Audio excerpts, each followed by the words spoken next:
ஒரு ஊர்ல ஒரு கோயில் இருந்தது. ரொம்ப பழைய கோயில். உள்ள போறதுக்கே பயமா இருக்கும்.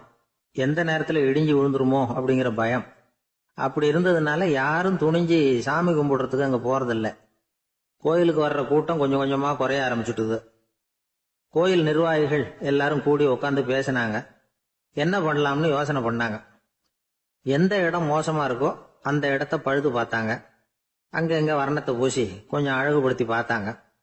ஏதோ இந்த ஊர்ல கோயில்னு ஒண்ணு இருக்கு, அது மக்களுக்கு தெரியணும் அப்படிங்கிறதுக்காகத்தான் இப்படிலாம் பண்ணாங்க.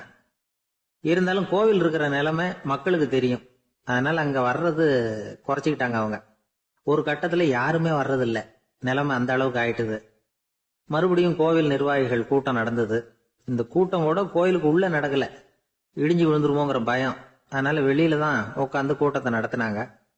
ஏன்னா உள்ள போறதுக்கு அவங்களுக்கும் துணிச்சல் கிடையாது. எந்த நேரமும் விழுந்துரும் போல இருந்தது அது. அது வழியா போறவங்க கூட வேகமா அந்த இடத்த கடந்து போக ஆரம்பிச்சிட்டாங்க. கோவில் நிர்வாகிகள் வெளியில உட்காந்து கூட்டம் போட்டாங்க இல்லையா, அந்த கூட்டத்துல 4 தீர்மானங்களை நிறைவேற்றினாங்க.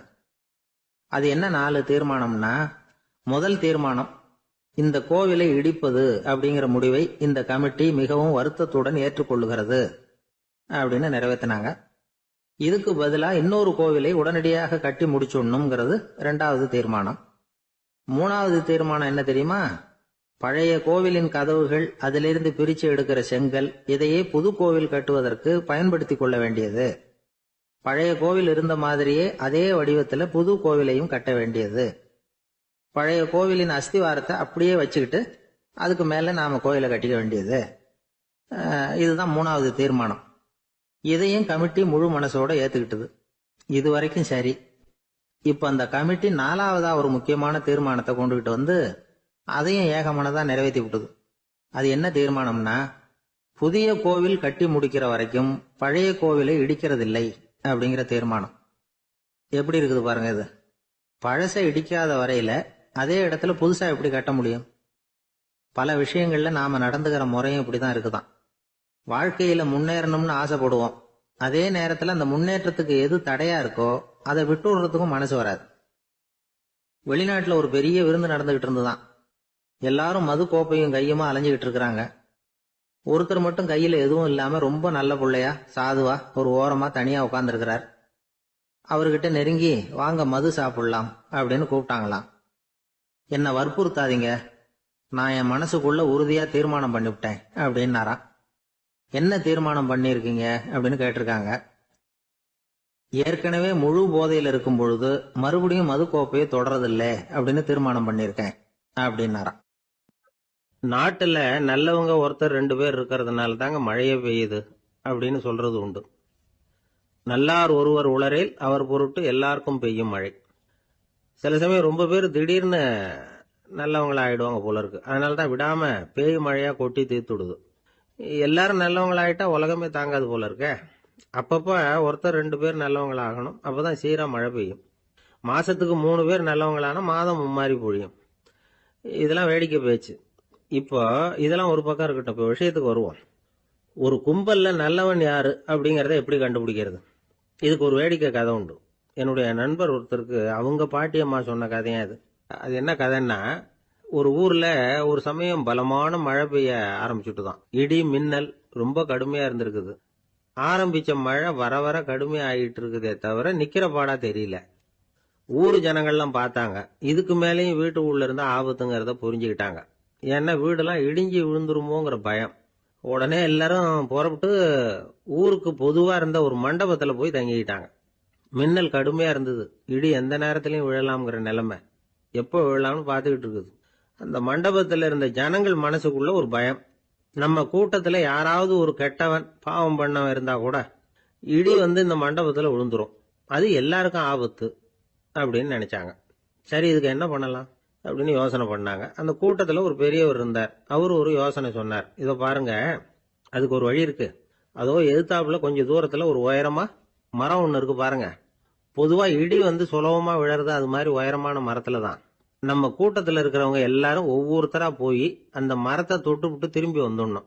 நம்மள பாவம் பண்ணவன் யாரோ அவன் அந்த மரத்தை தொடுற சமயத்துல இடி விழுந்துரும். அவன் மட்டும் போயிடுவான்.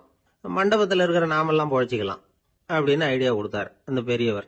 இது நல்ல யோசனையா பட்டது. எல்லாரும் ஒத்துக்கிட்டாங்க. ஒவ்வொருத்தரா போய் அந்த மரத்தை தொட்டு விட்டு திரும்பி வந்தாங்க. இடி எதுவும் விழல. இன்னமும் பாவம் பண்ண ஆசாமி அதை போய் தொடல போல இருக்கு அப்படின்னு நினைச்சுக்கிட்டாங்க. ஒவ்வொருத்தரா போறாங்க. எல்லாரும் போய் தொட்டு விட்டு வந்தாச்சு. இன்னும் ஒரே ஒரு ஆசாமி தான் பாக்கி. கடைசியா இருந்த அந்த ஆள் பயந்துட்டான். இது வரைக்கும் இடி விழலைன்னா இப்ப என்ன அர்த்தம்? இப்ப நாம தான் பாக்கி, நாம தான் தப்பு பண்ண ஆள் போல இருக்கு அப்படின்னு நினைச்சுட்டான். அதனால துணிச்சலா போய் தொடுறதுக்கு பயந்தான். தயங்கிக்கிட்டே இருந்தான். இருந்தாலும் மற்றவங்க எல்லாம் சும்மா இருப்பாங்களா? கட்டாயப்படுத்தி கழுத்தை பிடிச்சி தள்ளாத குறையா அவனை தள்ளி விட்டாங்க. போய் தொட்டுட்டு வாடான்னு. அவன் நடுங்கிட்டே போய் அந்த மரத்தை தொட்டான். அதே வினாடி ஒரு பயங்கரமான மின்னல் இடி விழுந்துட்டுது. எங்க விழுந்தது தெரியுமா? அந்த ஆள் மேல இல்ல, மண்டபத்துல விழுந்தது. மண்டபத்துல இருந்தவங்க பூரா காலி. அந்த ஒரு ஆள் மட்டும் புழைச்சிக்கிட்டான். இந்த ஒரு ஆளை காப்பாத்துறதுக்காக தான் இடி வந்து மண்டபத்துல விழாம இருந்திருக்குது. இதுதான் கதை. அதனால நல்லவங்க எப்படியும் தப்பிச்சுக்குவாங்க அப்படிங்கிறது ஒரு நீதி. ஒருத்தன் அப்படிதான் தெருவில் நடந்து போய்கிட்டு இருந்தான். ரொம்ப நல்லவன். எதிரில் ஒருத்தன் சைக்கிளில் வந்துகிட்டு இருந்தான். அதுல மோதி இவன் கீழே விழுந்துட்டான்.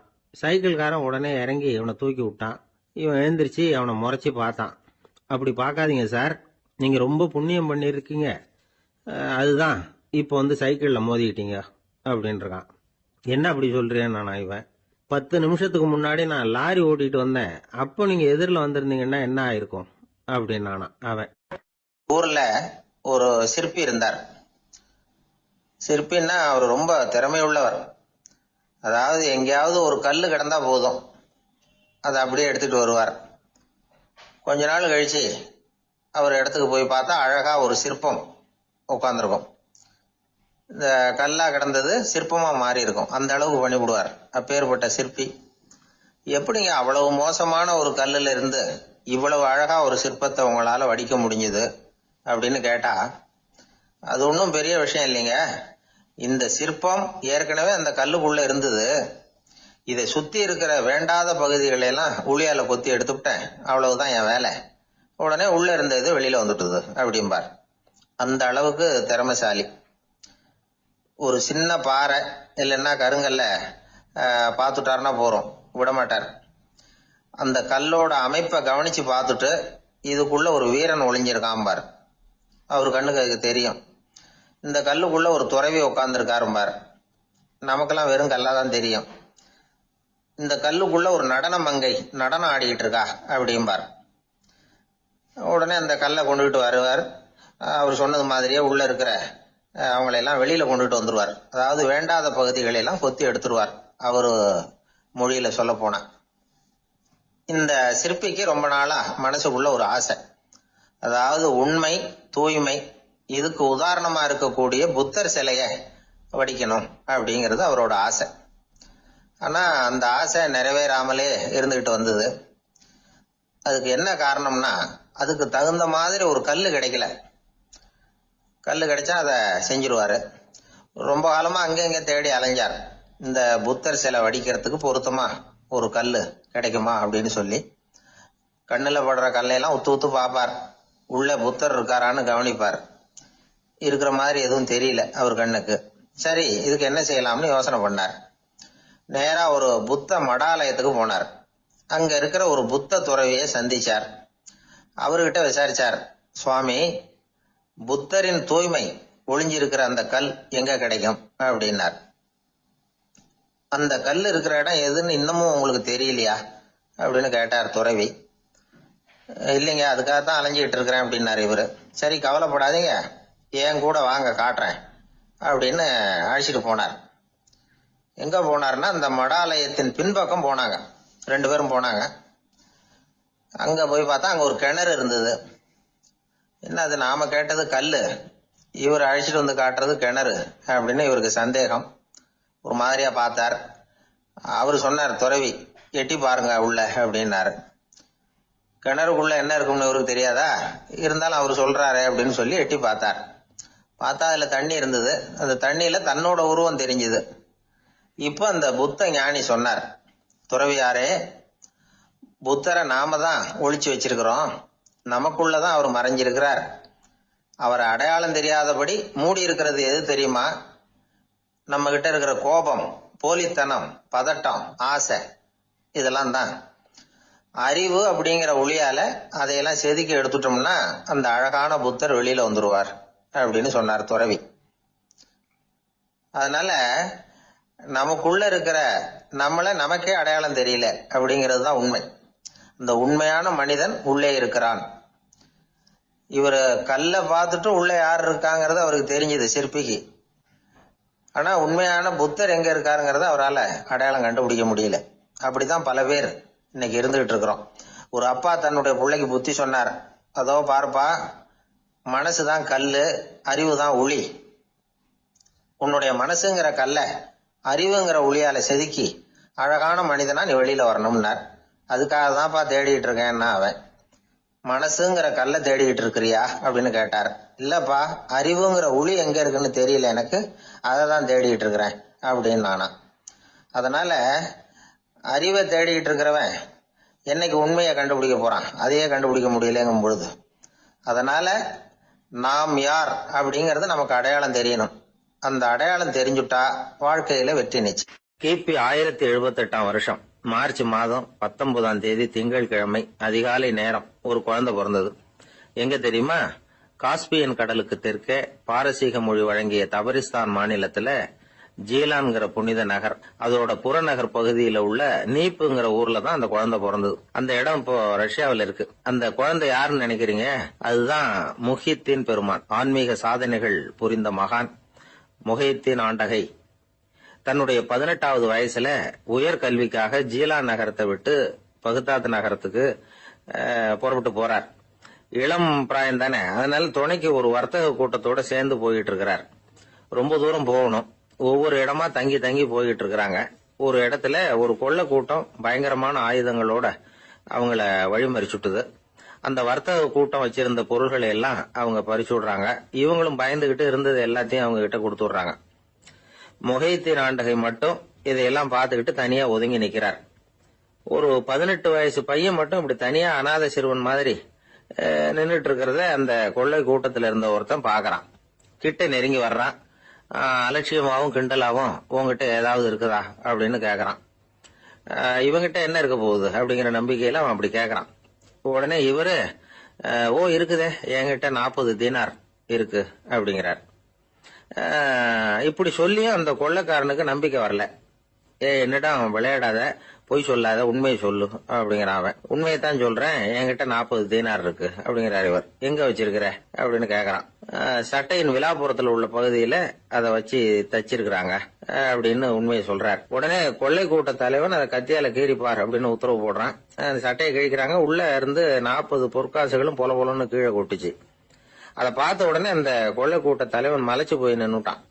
காசை பார்த்துட்டு அவன் மலைச்சு போகல, பொய் பேசாத அந்த பையனோட நேர்மையை பார்த்துட்டு அவன் அப்படி நின்னான். மெதுவா அந்த பையன் கிட்ட வந்தான். ஏன்பா, நீ என்ன பணக்கார குடும்பமா அப்படின்னு கேட்டான். அப்படிலாம் இல்ல, எனக்கு அப்பா இல்ல, அம்மா மட்டும்தான் உண்டு.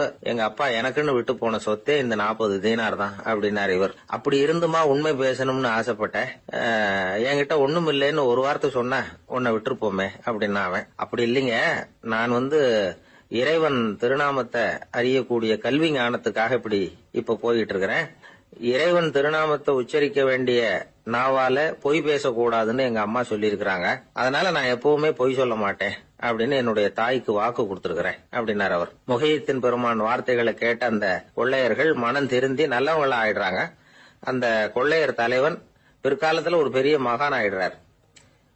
பெரியவர்கள் வாழ்க்கையில நடக்கிற இது மாதிரி சம்பவங்கள் தான் நாம நல்ல விதமா வாழறதுக்கு துணையா இருக்கும். அந்த காலத்துல கொள்ளையர்களே பெரியவங்க செயலை பார்த்து மனம் திருந்தி இருக்கிறாங்க. இந்த காலத்துல யாரு இப்படி இருக்கிறா? இந்த காலத்துல மகான் ஒருத்தரை பார்த்தேன், எனக்கு வேண்டியப்பட்ட மகான். ஏங்க நீங்களும் மகான் ஆகிறதுக்கு முன்னாடி கொள்ளை அடிச்சுட்டு இருந்தீங்களா அப்படின்னு கேட்டேன். அவர் மெதுவா கண்ணை திறந்து என்ன நிமிர்ந்து பார்த்தார். அப்படி இல்லப்பா, நான் கொள்ளை அடிக்கிறதுக்காகத்தான் மகானாவே ஆகி இருக்கிறேன் அப்படின்னு சொல்லிவிட்டு மறுபடியும் கண்ணை மூடிட்டார். ஒரு நாள் ஒரு 10-15 பள்ளிக்கூடத்து பிள்ளைங்க தேடிட்டு வந்தாங்க. உங்களை பார்த்துட்டு தான் போகணும், அதுக்காக தான் வந்திருக்கோம்னாங்க. என்ன விஷயம்னு கேட்டோம். நாங்கள்லாம் கூடி ஒரு முடிவு பண்ணியிருக்கிறோம், அதை உங்ககிட்ட சொல்லணும் அப்படின்னாங்க. அதுவும் ஒரு வாண்டு பையன் அதை சொன்னான். என்ன முடிவு அது அப்படின்னு கேட்டோம் ரொம்ப ஆர்வமாக. அதை இப்போ சொல்ல மாட்டோம், எங்களுக்கு பிடிக்கிற மாதிரி ஏதாவது ஒரு தகவல் சொன்னால் அதுக்கப்புறம் நாங்கள் அதை சொல்கிறோம் அப்படின்னா அந்த வாண்டு பையன். சரி, சின்ன பையன்கிட்ட இன்னைக்கு வசமாக மாட்டிக்கிட்டோம் அப்படின்னு நினச்சிக்கிட்டு அவங்களுக்கு தகுந்த மாதிரி ஒரு கதை சொல்ல ஆரம்பித்தோம். அது என்ன கதைன்னா, ஒரு பெரிய காடு, அதில் பலவிதமான மிருகங்கள். அந்த காட்டுக்கு ஒரு சிங்கம் தான் ராஜா. எப்பவும் காட்டுக்கு அது தானே ராஜா. ஒரு பெரிய யானைக்கு இது பொறுக்கலை. என்ன இது, எப்போ பார்த்தாலும் இங்கே சிங்கத்துக்கே ராஜா பதவி கிடைக்குது, நான்லாம் எவ்வளவு பலசாலியாக இருக்கிறேன், அப்படி இருந்தும் எனக்கு அந்த பதவி கிடைக்கலையே அப்படின்னு தனக்குள்ளே பொறுமிக்கிட்டே இருந்தது. ராஜா பதவியை நினச்சி ரொம்ப ஏக்கம், அதுக்கு பதவி மோகம். இந்த சமயம் பார்த்து ஒரு குள்ள நரி கூட்டம் அதை தேடிட்டு வந்தது. ஐயா பெரியவங்களே, நீங்கள் இந்த காட்டுக்கு ராஜாவாக இருக்க ஆசைப்படுறீங்க, அதில் ஒன்றும் தப்பு இல்லை. ஆனால் அதுக்கு முன்னாடி நீங்கள் எங்கள் கூட்டத்துக்கு கொஞ்ச நாள் தலைவராக இருங்க, அதாவது ராஜாவாக இருங்களேன், உங்களுக்கும் ஒரு ட்ரைனிங் கிடைச்சது மாதிரி இருக்கும் அப்படின்னு சொல்லியிருக்குது இந்த கூட்டம், குள்ள நெறி கூட்டம். இதை கேட்ட உடனே யானைக்கு ரொம்ப சந்தோஷம் தாங்கலை. அதுதான் எப்போன்னு பதவிக்காக காத்துக்கிட்டு இருக்குதே. இருந்தாலும் கொஞ்சம் பிகுவோட, சரி நீங்கள்லாம் இவ்வளோ தூரம் என்ன தேடிட்டு வந்து கேட்கறதுனால மறுக்க முடியல அப்படின்னு ரொம்ப ஏதோ அவளுக்கு சிரமப்பட்டு ஒத்துக்கிறது மாதிரி ஒத்துக்கிட்டது. ஏதோ உங்கள் ஆசைக்கு கட்டுப்படுறேன், கொஞ்ச நாள் உங்கள் கூட்டத்துக்கு ராஜாவாக இருக்கிறதுக்கு சம்மதிக்கிறேன் அப்படின்னுது. உடனே அந்த யானை ராஜ நட போட ஆரம்பிச்சிட்டுது. யானை சாதாரணமாக நடந்தாவே எப்படி இருக்குங்கிறது நமக்கு தெரியும். அதுவே ராஜ நட நடந்தால் எப்படி இருக்கும் கற்பனை பண்ணி பாருங்க. யானை முன்னாடி கம்பீரமாக போய்கிட்டு இருக்குது, தலைவர் இல்லையா, அதனால் குள்ள நரிகள்லாம் ரொம்ப அடக்கமாக அது பின்னாடி அணிவகுத்து போயிட்டு இருக்குது. ராஜா வாழ்க, மன்னர் வாழ்க அப்படின்னு கோஷம் வேற. யானைக்கு தலைகால் புரியல, அவ்வளவு சந்தோஷம். அந்த யானைக்கு செருக்கு, ஆணவம் எல்லாம் ஏற்பட்டு போச்சு. அதுக்கப்புறம் அது தரையை பார்க்குமா, நிமிர்ந்து நடக்க ஆரம்பிச்சுட்டுது. தரையை பார்க்கறதே இல்லை. அப்படி போயிட்டு இருக்கிறப்போ ஒரு சதுப்பு நிலத்தில் திடீர்னு காலை வச்சுட்டுது. அவ்வளவுதான், கால் உள்ளே போயிட்டுது. இன்னொரு காலை எடுத்து வச்சுது, அதுவும் உள்ளே போயிட்டுது. அந்த 2 காலையும் எடுக்கிறதுக்காக அடுத்த 2 காலையும் அழுத்திச்சு, அதுவும் உள்ளே போக ஆரம்பிச்சுட்டுது. இப்போ 4 காலம் வசமாக சேத்துல அழுந்தி போச்சு, எடுக்க முடியல. குள்ள நரிகள்லாம் அதை சுற்றி சுற்றி வந்தது. சிலது சுற்றி நின்று டான்ஸ் ஆட ஆரம்பிச்சுட்டுது யானையை பார்த்துட்டு. இதை யானை பார்த்தது. என்ன இது, தலைவர் நான் தவிச்சுக்கிட்டு இருக்கிறேன், தொண்டர்கள்லாம் சுற்றி நின்று வேடிக்கை பார்த்துக்கிட்டு இருக்கிறீங்க, டான்ஸ் ஆடுறீங்க அப்படின்னு கேட்டுதான். தொண்டர்களே, தலைவர் நான் தவிச்சுக்கிட்டு இருக்கிறது உங்களுக்கு தெரியலையா? இப்போ உடனே உங்கள் தலைவரை காப்பாற்ற வேண்டியது உங்கள் கடமை இல்லையா அப்படின்னு கத்துச்சான் அந்த யானை. குள்ள நரிகளில் ஒன்று முன்னாடி நின்று அந்த யானையை பார்த்து தான், தலைவரே எங்களுக்கு ரொம்ப நாளாக ஒரு ஆசை, அந்த ஆசையை நிறைவேற்றிக்கிறதுக்காகத்தான் உங்களை எங்கள் தலைவராக ஏற்றுக்கிறோம்னு சொன்னோம் அப்படின்னு தான். என்ன ஆசைன்னு கேட்டிருக்கு யானை. யானை கறி சாப்பிட்டு பார்க்கணுங்கிறது எங்களுக்கு ரொம்ப நாளாக ஆசை, அது இன்னைக்கு தான் நிறைவேற போகுது அப்படின்னு தான் அந்த நரி. இதை கேட்ட உடனே அந்த யானை அப்படியே மூர்ச்சி ஆயிட்டு தான். நரிகள்லாம் அது மேலே ஏறி குதற ஆரம்பிச்சுட்டு தான். பதவி மேலே இருந்த பேராசை அந்த பலசாலியான யானையையே மாட்டி விட்டுட்டுது பார்த்தீங்களா அப்படின்னு சொல்லி முடித்தோம் இந்த கதையை அந்த சின்ன பிள்ளைங்க கிட்ட. சரிங்க, இப்போ நாங்கள் உங்களை தேடி வந்த விஷயம் என்னங்கிறத சொல்லவா அப்படின்னா ஒரு வாண்டு பையன். சீக்கிரம் சொல்லு தம்பி, சஸ்பென்ஸ் தாங்கலை அப்படின்னோம். அவன் மெதுவா எங்களை பார்த்து சொல்கிறான், எங்களுக்கு கொஞ்ச நாள் நீங்கள் தலைவராக இருந்தால் தேவலை அப்படின்னு. ஒரு காட்டுல ஒரு முனிவர் இருந்தார். ஒரு நாள் அவரை தேடிட்டு 4 பேர் வந்தாங்க. சுவாமி, எங்களுக்கு ரொம்ப நாளா ஒரு சந்தேகம்னாங்க. என்னன்னு கேட்டார். இந்த உலகத்துல எவ்வளவோ காரியங்கள் நடக்குது, எது நியாயம் எது அநியாயம் அப்படின்னு புரிஞ்சுக்க முடியலன்னாங்க. அது யாராலையும் புரிஞ்சுக்க முடியாதுன்னார் முனிவர். வந்தவங்களுக்கு ஆச்சரியமா போச்சு, ஒரு மாதிரியா பார்த்தாங்க. இதை முனிவர் கவனிச்சார். சரி புறப்படுங்க என்னோடன்னார். எங்கன்னு கேட்டாங்க.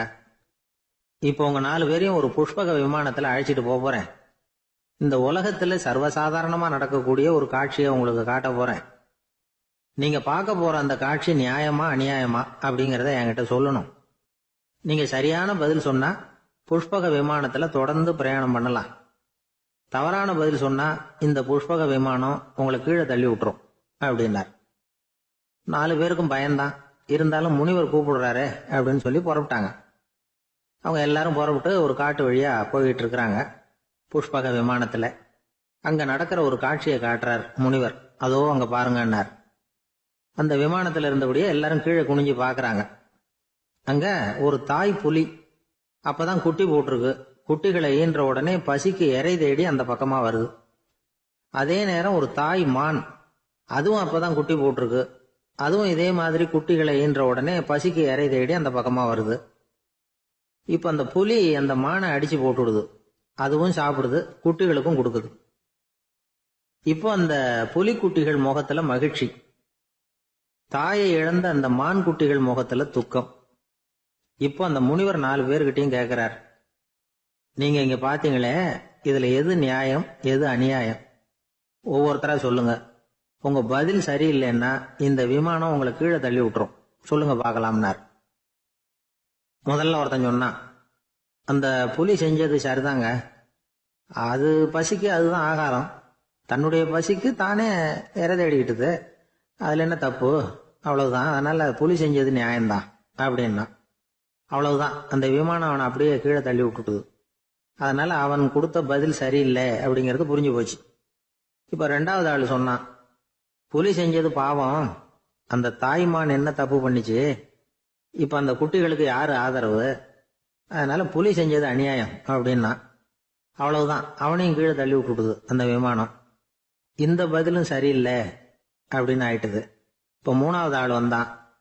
முதல்ல 2 பேர் கீழே விழுந்ததை பார்த்துக்கிட்டு இருந்தான். அதனால அவன் சொன்னான், ரெண்டுமே நியாயம்தாங்க, புலி இறை தேடினதும் இயற்கை, அதுக்கு மான் இரையானதும் இயற்கை, அதனால இதுல ஒன்றும் தப்பு இல்லைன்னா. அவ்வளவுதான், அவனையும் அந்த விமானம் கீழே பிடிச்சி தள்ளி விட்டுது. இப்ப 4வது ஆள் வந்தான். முனிவர் கேட்டார், நீயாவது சொல்லுப்பா, இந்த செயல்ல எது நியாயம்னார். அவன் தெளிவா பதில் சொன்னான். அதாவது என்ன சொன்னான்னா, எனக்கு தெரியல அப்படின்னா. அவனை விமானம் கீழே தள்ளல, சௌரியமா அழைச்சிட்டு போட்டுது. இவனும் பிரயாணம் சௌக்கியமா பண்ணானான். ஆக இதுதான் சரியான பதிலுங்கிறத முனிவர் உணர்த்தினார்.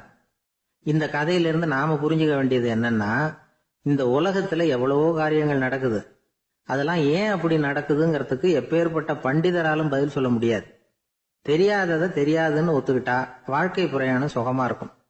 அதனால தேவையில்லாத விஷயங்களை புரிஞ்சுக்கிறதுக்கு நேரத்தை செலவு பண்ணிட்டு இருக்க கூடாது, வாழ்க்கையை குழப்பிக்க கூடாது.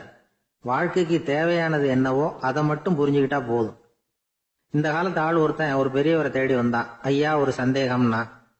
என்ன உன்னுடைய சந்தேகம்னார். பகுத்தறிவுன்னா என்ன, விதின்னா என்ன அப்படின்னு கேட்டான். இதுக்கு அவரு, இப்போ உன்னுடைய வலது கால தூக்குன்னார். தூக்கணான். சரி, இப்போ உன்னுடைய வலது கால கீழே இறக்காம உன்னுடைய இடது காலையும் தூக்குன்னார். தூக்கணான். பொத்துன்னு கீழே விழுந்துட்டான். பெரியவர் சொன்னார், உன்னால ஒரு காலை தூக்க முடிஞ்சுது, அதுதான் பகுத்தறிவு. 2 கால்களையும் ஒரே சமயத்துல தூக்குனா அடிபடும், அப்படிங்கிறது தான் விதி அப்படின்னு விளக்கம் கொடுத்தார். இவன் தன்னுடைய விதியை நொந்துகிட்டே இடுப்பை பிடிச்சுக்கிட்டு அங்கிருந்து நடந்து போயிட்டான். ஒரு ஊர்ல ஒரு பெரியவர் இருந்தார். ஒரு நாள் அவரை தேடி ஒருத்தர் வந்தார். ஐயா, நான் கடவுளை பரிபூர்ணமா நம்புறேன் அப்படின்னார். சரி, அந்த நம்பிக்கை உனக்கு எப்படி வந்ததுன்னு கேட்டார் இவர். அவர் சொல்ல ஆரம்பிச்சார், ஐயா, எனக்கு கல்யாணம் ஆகி 10 வருஷம் ஆச்சு, ஆனாலும் குழந்தை பாக்கியம் இல்லை. அதுக்கு என்ன காரணமா இருக்கும்னு நான் யோசனை பண்ணிட்டு இருந்தப்போ நண்பர் ஒருத்தர் ஒரு ஆலோசனை சொன்னார். உனக்கு மதப்பற்று இல்லை, எந்த கடவுளையுமே நம்ப மாட்டேங்கிற, அதுதான் காரணம். கடவுளை நம்பு, உனக்கு குழந்தை பாக்கியம் கிடைக்கும் அப்படின்னார். அவர் அப்படி சொன்னாரே தவிர எனக்கு சந்தேகம்தான். இருந்தாலும் அவர் சொன்னபடியும் நடந்துதான் பார்ப்போமே அப்படின்னு முடிவு பண்ணேன். கடவுளை நம்ப ஆரம்பிச்சேன். அந்த வருஷமே அழகான ஆண் குழந்தை பிறந்தது, எல்லாம் இறைவன் அருள் அப்படின்னார். இவர் இப்படி சொன்னதை கேட்டதும் அந்த பெரியவர் சொன்னார், நீ சொல்றதெல்லாம் சரிதான், இருந்தாலும் இந்த காலத்துல எந்த ஒரு காரியமா இருந்தாலும் அதை சோதனை செஞ்சு பார்த்துட்டு தான் ஒரு முடிவுக்கு சேர முடியும். அறிவுபூர்வமான முடிவு அதுவா தான் இருக்கும். அறிவியல் சோதனைகள் அப்படித்தான். ஒரு குறிப்பிட்ட விஷயத்தை பத்தி எத்தனை தடவை சோதனை பண்ணாலும் ஒரே முடிவு தான் கிடைக்கணும், அதுதான் சரியா இருக்கும். அதனால இப்ப மறுபடியும் ஒரு சோதனைன்னார். என்ன செய்யணும் அப்படின்னு கேட்டார் இவர். கடவுள்கிட்ட ஒரு பெண் குழந்தை வேணும்னு கேளு. முதல்ல ஆண் குழந்தைய கொடுத்தது மாதிரியே இப்போ ஒரு பெண் குழந்தையையும் கொடுக்கறாரா பார்க்கலாம் அப்படின்னார். சரின்னு சொல்லி இவர் அதே மாதிரி முயற்சி பண்ணினார். அதுக்கப்புறம் அவரு இந்த பெரியவர்கிட்ட வரவே இல்லை. கொஞ்ச காலம் கழிச்சு இவரே அவரை தேடிட்டு போய் கதவை தட்டினார். அவர் கதவை திறந்தார். என்ன ஆச்சு, கடவுள் கண் திறந்தாரா அப்படின்னு கேட்டார். அவரு, அந்த சமாச்சாரம்லாம் நமக்கு வேணாம் சார், முதல் தடவை அது ஏதோ தற்செயலா ஏற்பட்ட ஒரு சாதகம். இப்ப நீங்க 2வது தடவை சொன்ன பிறகு தினமும் கடவுளை வேண்டிக்கிட்டு தான் இருக்கிறேன், ஒன்னும் நடக்கல அப்படின்னார் ரொம்ப விரக்தியா. ஒரே ஒரு தோல்வியில உங்க நம்பிக்கையெல்லாம் பறந்து போயிடுது பாத்தீங்களா அப்படின்னார் அந்த பெரியவர். எல்லாம் நல்ல விதமா நடக்கிற வரைக்கும் நம்பிக்கை, எதிர்பார்த்தது தோல்வியில முடிஞ்சுட்டுதுன்னா அவநம்பிக்கை. மற்றவர்கள் பேர்ல வைக்கிற நம்பிக்கை எந்த நேரத்திலையும் விவகாரமாகி விடக்கூடிய சாத்தியம் உண்டு. நாம நம்பிக்கை வைக்க வேண்டியது நம்ம கிட்ட தான், நமக்குள்ள இருக்கிறார் கடவுள். எனவே நம்ம பேர்ல நாம வைக்கிற நம்பிக்கை தான் உண்மையான கடவுள் பக்தி. நிபந்தனையற்ற நம்பிக்கையா அது இருக்கணும். எல்லாம் நல்லபடியா நடந்துகிட்டு இருந்தா எந்த முட்டாளுக்கும் நம்பிக்கை வரத்தான் செய்யும் அப்படிங்கிறது ஒரு பெரியவர் கருத்து. தியானத்தின் மூலமா தான் உனக்குள்ள ஆழமா தோண்டுனா உன்னுடைய அடி ஆழத்துல நம்பிக்கை அப்படி ஊற்றெடுக்கும், அதை பார்க்க முடியும் அப்படிங்கிறது பெரியவர்கள் சிந்தனை. ஒரு குழந்தை அப்பாவை பார்த்து என்னப்பா பண்றேன்னு கேட்டுதான். பிரார்த்தனை பண்ணிட்டு இருக்கிறேன்னாராம் அப்பா. பிரார்த்தனை பண்ணுனா என்ன கிடைக்கும் அப்படின்னு கேட்டுதான் குழந்தை. எல்லாம் கிடைக்கும் அப்படின்னாராம் அப்பா. நீ வச்சிருக்கிறிய பேனா அது கூட கிடைக்குமான்னு கேட்டுதான் குழந்தை. கிடைக்குமேன்னு இருக்கார். அப்படின்னா அந்த பேனாவை என்கிட்ட கொடுத்துரு, நீ பிரார்த்தனை பண்ணி வேற பேனா வாங்கிக்கோ அப்படின்னு தான் அந்த குழந்தை. ஒரு நண்பர் ஆனந்தமா சிகரெட் பிடிச்சிக்கிட்டு இருந்தார். இந்த பழக்கத்தை விட்டுவிடுங்களேன் அப்படின்னு சொல்லி பார்த்தோம். விட்டுடலாம்னு தான் பாக்குறேன், ஆனா முடியலையேன்னார். மனசு வச்சா எல்லாம் முடியும் அப்படின்னும்.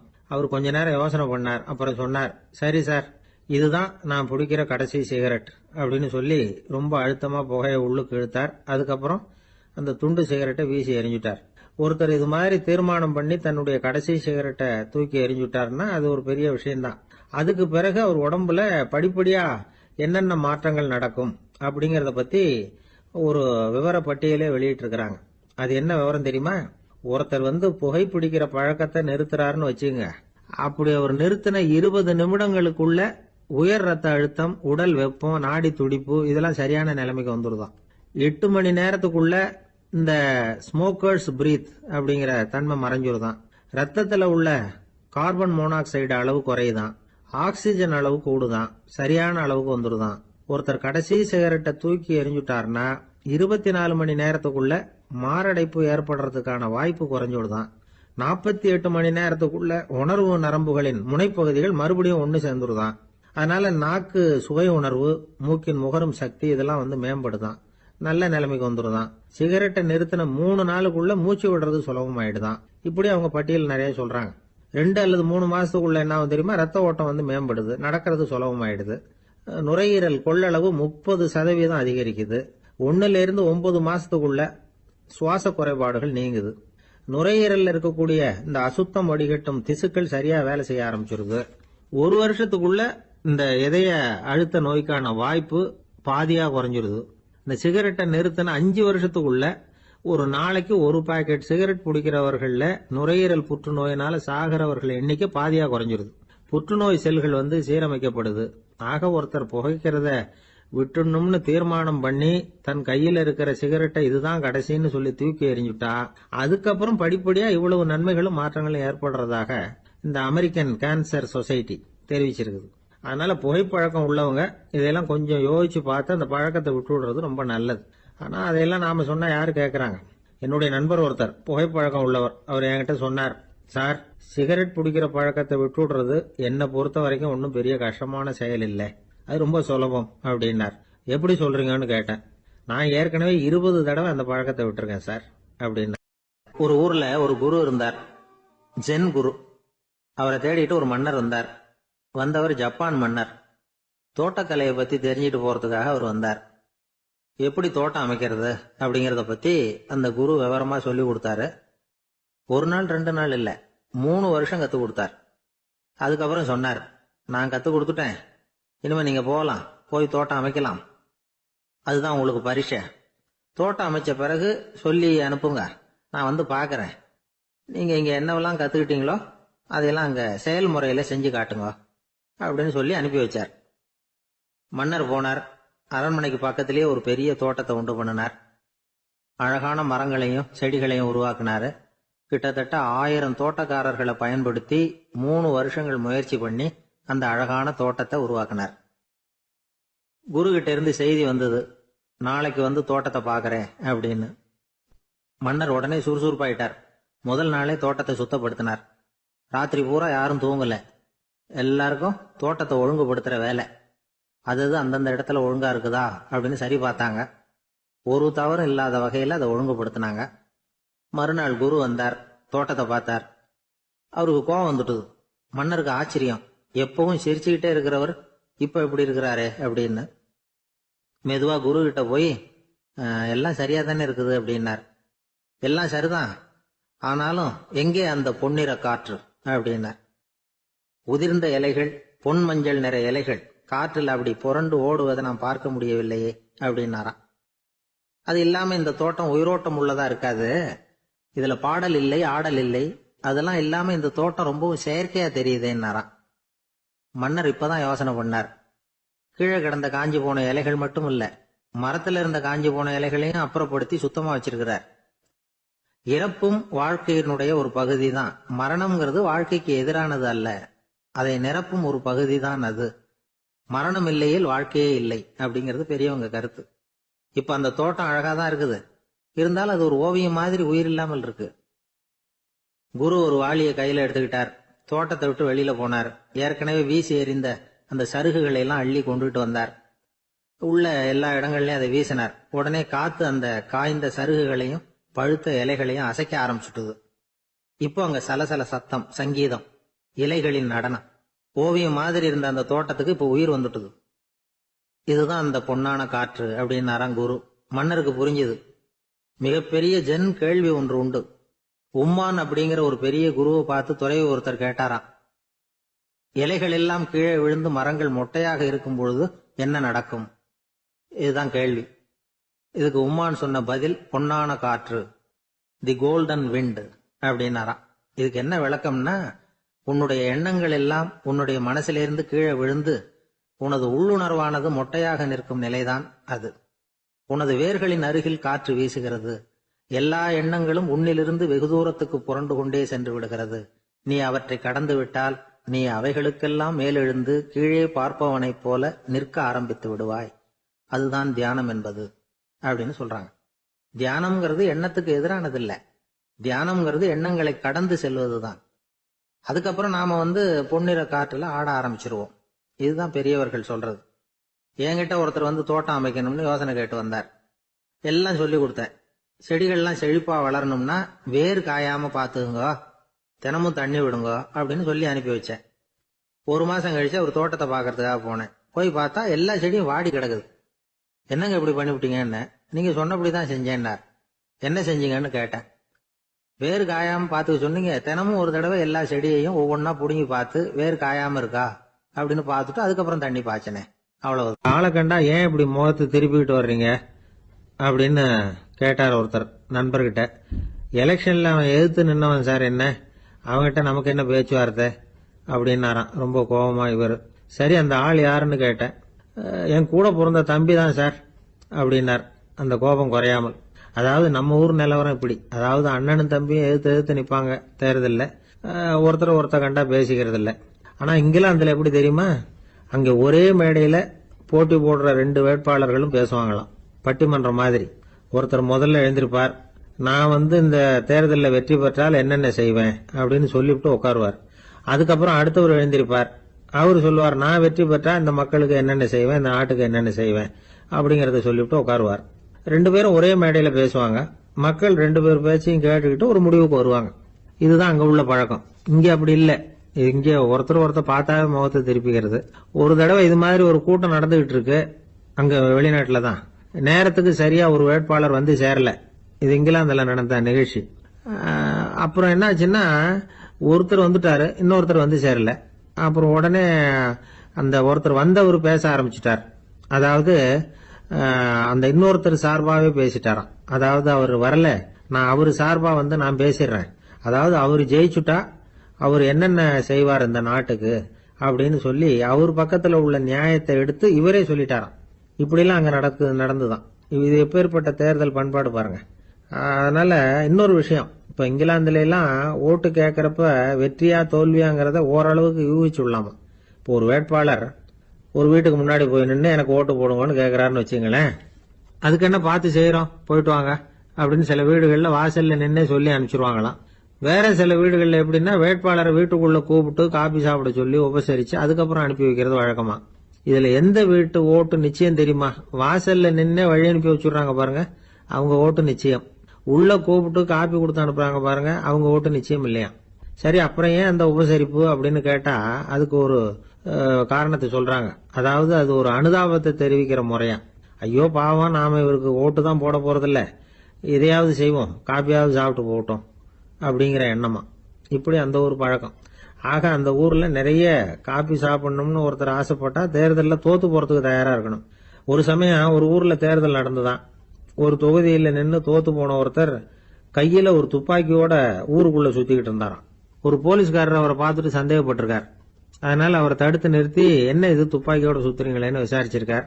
இதுக்கு அவர் சொன்னாராம், சார், இந்த தொகுதியில மொத்தம் 1,00,000 வாக்காளர்கள், அதுல எனக்கு 10,000 பேர் மட்டும்தான் எனக்கு ஓட்டு போட்டிருக்கிறாங்க.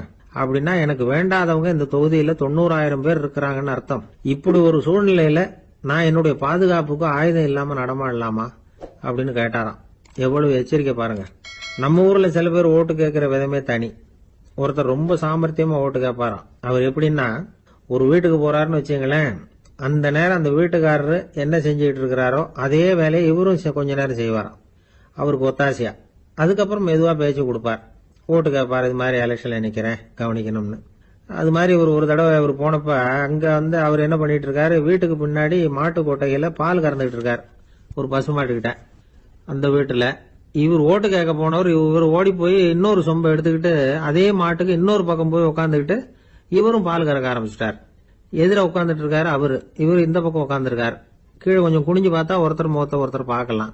கொஞ்ச நேரம் ஆனதுக்கு அப்புறம் இவர் மெதுவா அவர்கிட்ட பேச்சு கொடுத்தாராம். இது மாதிரி நான் எலெக்ஷன்ல நிக்கிறேன், நீங்க ஓட்டு போடணும், அதுக்காக தான் வந்தேன்னாராம். அது முடியாதுங்களேன்னாராம் அவரு. ஏன்னு கேட்டிருக்கார். நான் இந்த வீட்டுக்காரன் இல்ல, நானும் உன்ன மாதிரி ஓட்டு கேட்க வந்தவன் தான் அப்படின்னு. சில பேர் ஆளை பார்த்தா 60 வயசு மாதிரி தோணும், உண்மையான வயசு என்னன்னு பார்த்தா 40 அல்லது 45பாங்க. சில பேரை பாக்கிறதுக்கு 45 மாதிரி தெரியும், உண்மையிலேயே 65 தாண்டி இருப்பாங்க. ஒரு மனிதனுக்கு 2 வகையான வயது உண்டுங்கிறார் ஓஷோ. அதாவது உடம்புக்குன்னு ஒரு வயசு, மனசுக்குன்னு ஒரு வயசு. முதல் உலக மகாயுத்தம் நடந்தது இல்லையா, அது முடிஞ்சதுக்கு அப்புறம் முதல் தடவையா மனிதனின் மூளை வளர்ச்சியை பத்தி மனநல வைத்தியர்கள் ஒரு கணக்கெடுப்பு சோதனை நடத்தினாங்களாம்.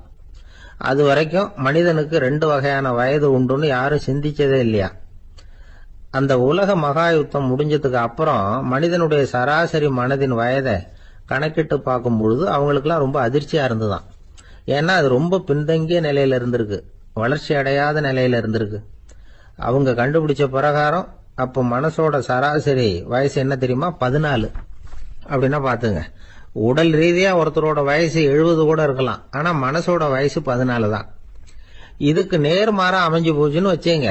அதாவது ஒருத்தருக்கு உண்மையிலேயே 14 வயசு, அதாவது உடலோட வயசு 14, அவரோட மனசின் வயசு 70ன்னு வச்சுக்கோங்க. இப்படி அமைஞ்சுட்டுதுன்னா அவர் சீக்கிரம் ஞானத்தன்மை அடைஞ்சிருவார் அப்படின்னு அர்த்தம். இப்ப நமக்கெல்லாம் உடம்போட வயசு மனசோட வயசு ரெண்டும் ஒன்னா இருந்துட்டா அதுவே போதும், அதுவே பெரிய விஷயம். இப்ப எமர்சன் கிட்ட போய் ஒருத்தர் கேட்டாராம், உங்க வயசு என்ன அப்படின்னு.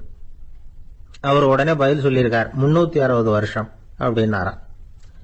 கேட்டவர் குழம்பி போயிட்டார். அவர் என்ன சொல்றாரு, 360 வயசா, என்ன நம்ம காதல தான் சரியா விழலையா? எமர்சன் எப்பவும் உண்மையை பேசுற ஒரு சிறந்த அறிவாளி, அவர் இப்படிலாம் பொய் சொல்ல மாட்டாரே அப்படின்னு ஒரு யோசனை பண்ணிக்கிட்டே அவர் மறுபடியும் அவர் கிட்ட போனாராம். ஐயா, நீங்க சொன்னது சரியா என் காதல விழல, அதனால மறுபடியும் கேட்கிறேன், உங்க வயசு என்ன அப்படின்னாராம். எமர்சன் மறுபடியும் சொல்லியிருக்கிறார், 360 வருஷம்னு. வந்தவருக்கு உண்மையிலேயே அதிர்ச்சியா போட்டுது. அதுக்கப்புறம் மெதுவா ஆரம்பிச்சாராம், ஐயா, நீங்க சொல்றதை என்னால ஏத்துக்க முடியாது. எப்படி பார்த்தாலும் இப்போ உங்களுக்கு வயசு ஒரு 60க்கு மேல இருக்காதுன்னு நினைக்கிறேன் அப்படின்னாராம். நீங்க சொல்றது சரிதான், அது என் உடம்போட வயசுன்னாராம் எமர்சன். அப்படின்னா ஏற்கனவே நீங்க சொன்னது அப்படின்னு கேட்டிருக்காரு, அது என் மனசோட வயசு அப்படின்னாராம்.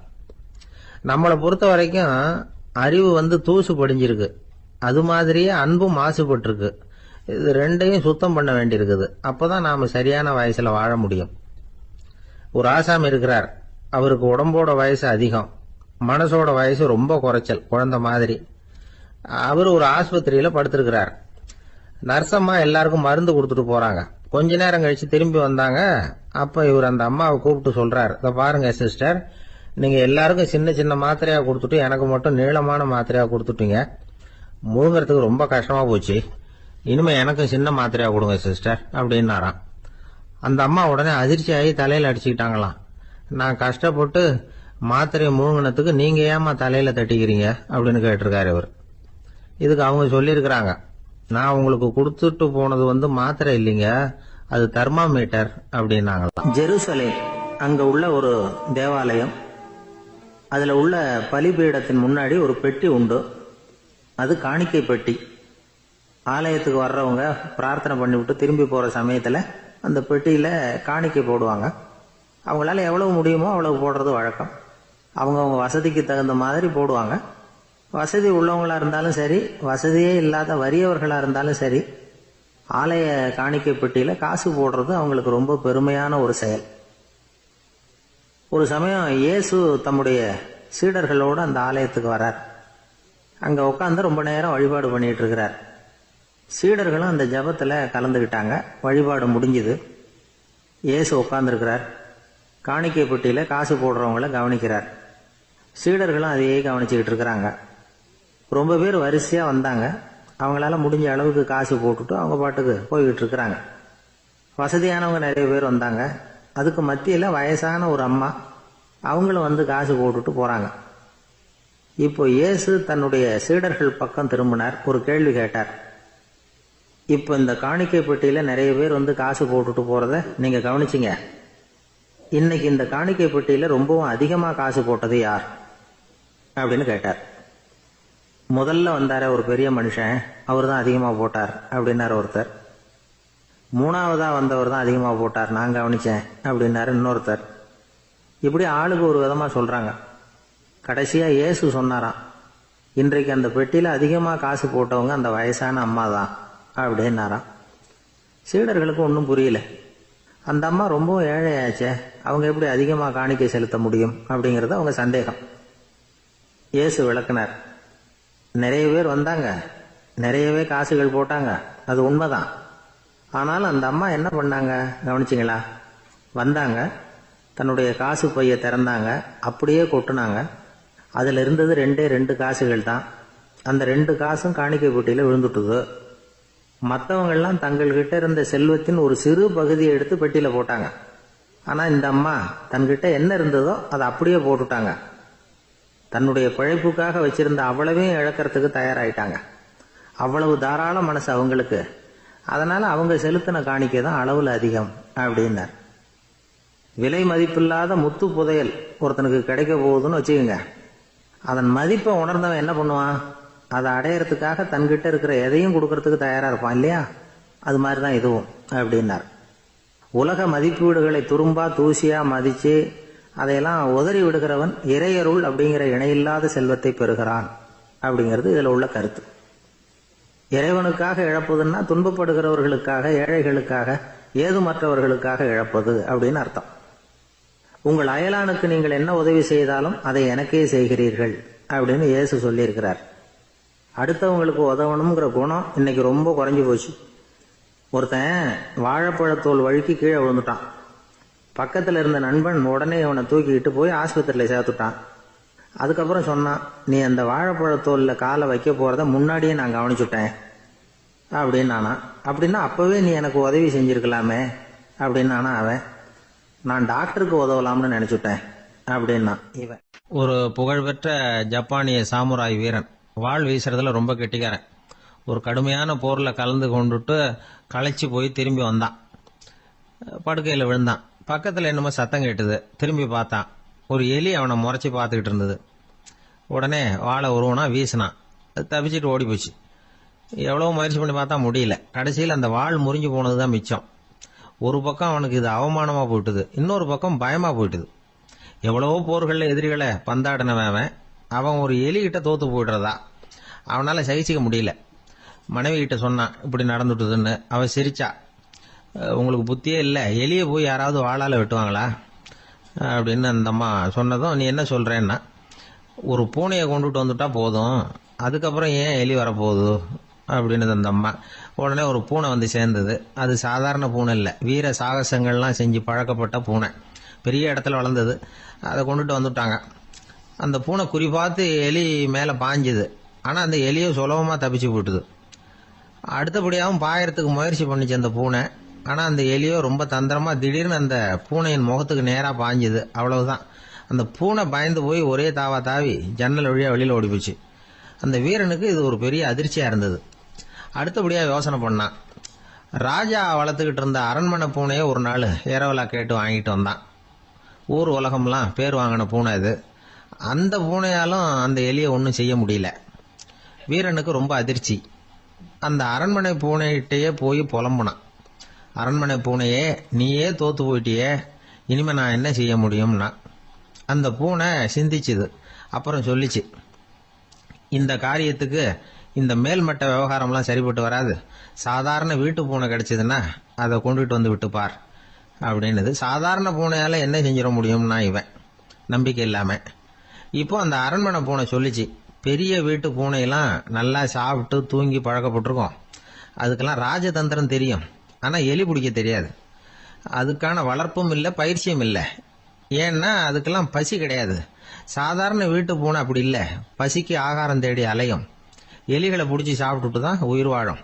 அதனால அதுகளுக்கு எலியை பிடிக்கிற எல்லா உத்திகளும் தெரியும், எங்களுக்கு தெரியாது அப்படின்னுது. அது சரியே, அதுவும் பூனை தான், நீயும் பூனை தான். அதால முடிகிற காரியம் ஏன் உன்னால முடியல அப்படின்னு கேட்டான் இவன். இதுக்கு அந்த பூனை சொல்லிச்சு, இதே கேள்வியை நானும் கேட்டேன். உன்னுடைய தந்திர முறை என்னன்னு கேட்டேன். அதுக்கு பதில் சொல்லாமல் படுத்து தூங்கி போச்சு. அதை மறுபடியும் எழுப்பி கேட்டேன். அதுக்கு கோவம் வந்துட்டுது. இதில் என்ன தந்திர முறை வேண்டியிருக்கு? நான் ஒரு பூனை, அவ்வளவுதான்.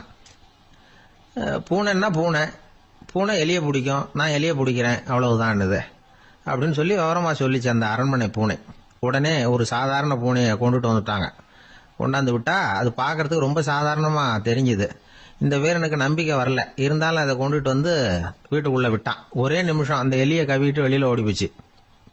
மேலிடத்து பூனைகள்லாம் இதை வேடிக்கை பார்த்துக்கிட்டு வெளியில் நின்றுக்கிட்டு இருக்குது. எல்லாரும் மெதுவாக அந்த பூனையை நெருங்கி, உங்ககிட்ட அப்படி என்ன தனிப்பட்ட திறமை, அதோட ரகசியம் என்னன்னு கேட்டாங்க. அந்த சாதாரண பூனை ரொம்ப சாதாரணமாக சொல்லிச்சான், அதெல்லாம் எனக்கு தெரியாது, நான் பூனை, அவ்வளவுதான், நீங்களும் பூனையா இருங்க அப்படின்னு சொல்லிவிட்டு அந்த பூனை தன்னுடைய வாயில கவிய எலியோடு அங்கிருந்து நடந்து போச்சு. இந்த கதையிலிருந்து நாம புரிஞ்சுக்க வேண்டிய தத்துவம் என்னன்னா, நீயாக இரு. இதுதான் அந்த தத்துவம். நம்ம ஒவ்வொருத்தருக்கு உள்ளேயும் ஒரு தனித்தன்மை இருக்கு. இதை அவங்கவுங்க புரிஞ்சுக்கிட்டு உண்மை இயல்பு புரிஞ்சுக்கணும். நம்முடைய இயல்பு என்னங்கிறது நமக்கு தெரியணும். அதை கண்டுபிடிக்கிறது தான் உண்மையான கலை. ஒரு பெரிய மனுஷன் வாயை அகலமா திறந்து வச்சுட்டு தூங்கிட்டு இருந்தான். உடனே ஒரு எலி உள்ள பூந்துட்டு தான். வீட்டு வேலையாள் டாக்டருக்கு ஃபோன் பண்ணான், எங்க முதலாளி வாய்க்குள்ள ஒரு எலி பூந்துட்டுது டாக்டர் அப்படின்னா. நான் உடனே புறப்பட்டு வரேன், அதுக்கு முன்னாடி நீ ஒரு ரொட்டி துண்டை எடுத்து ஒரு வாய்க்கு முன்னாடி காட்டு, உள்ள போன எலி வெளியில வந்துரும்னாரு டாக்டர். சரின்னு சொல்லிவிட்டான். கொஞ்ச நேரத்தில் டாக்டர் அங்கே போய் சேர்ந்தார். அப்போ வேலைக்காரன் ஒரு பெரிய மீனை அவர் வாய்க்கு நேராக இப்படியும் ஆட்டிக்கிட்டு இருந்தான். நான் ரொட்டி துண்டை தானே காட்ட சொன்னேன்னாரு டாக்டர். அவன் சொன்னான், எலியை வெளியில கொண்டுட்டு வர்றதுக்கு ரொட்டி துண்டை காட்ட சொன்னீங்க டாக்டர், அதுக்கப்புறம் அந்த எலியை துரத்திக்கிட்டு ஒரு பூனை உள்ள போயிருக்கு, அதுக்காகத்தான் இந்த மீனை காட்டிட்டு இருக்கேன் நானா.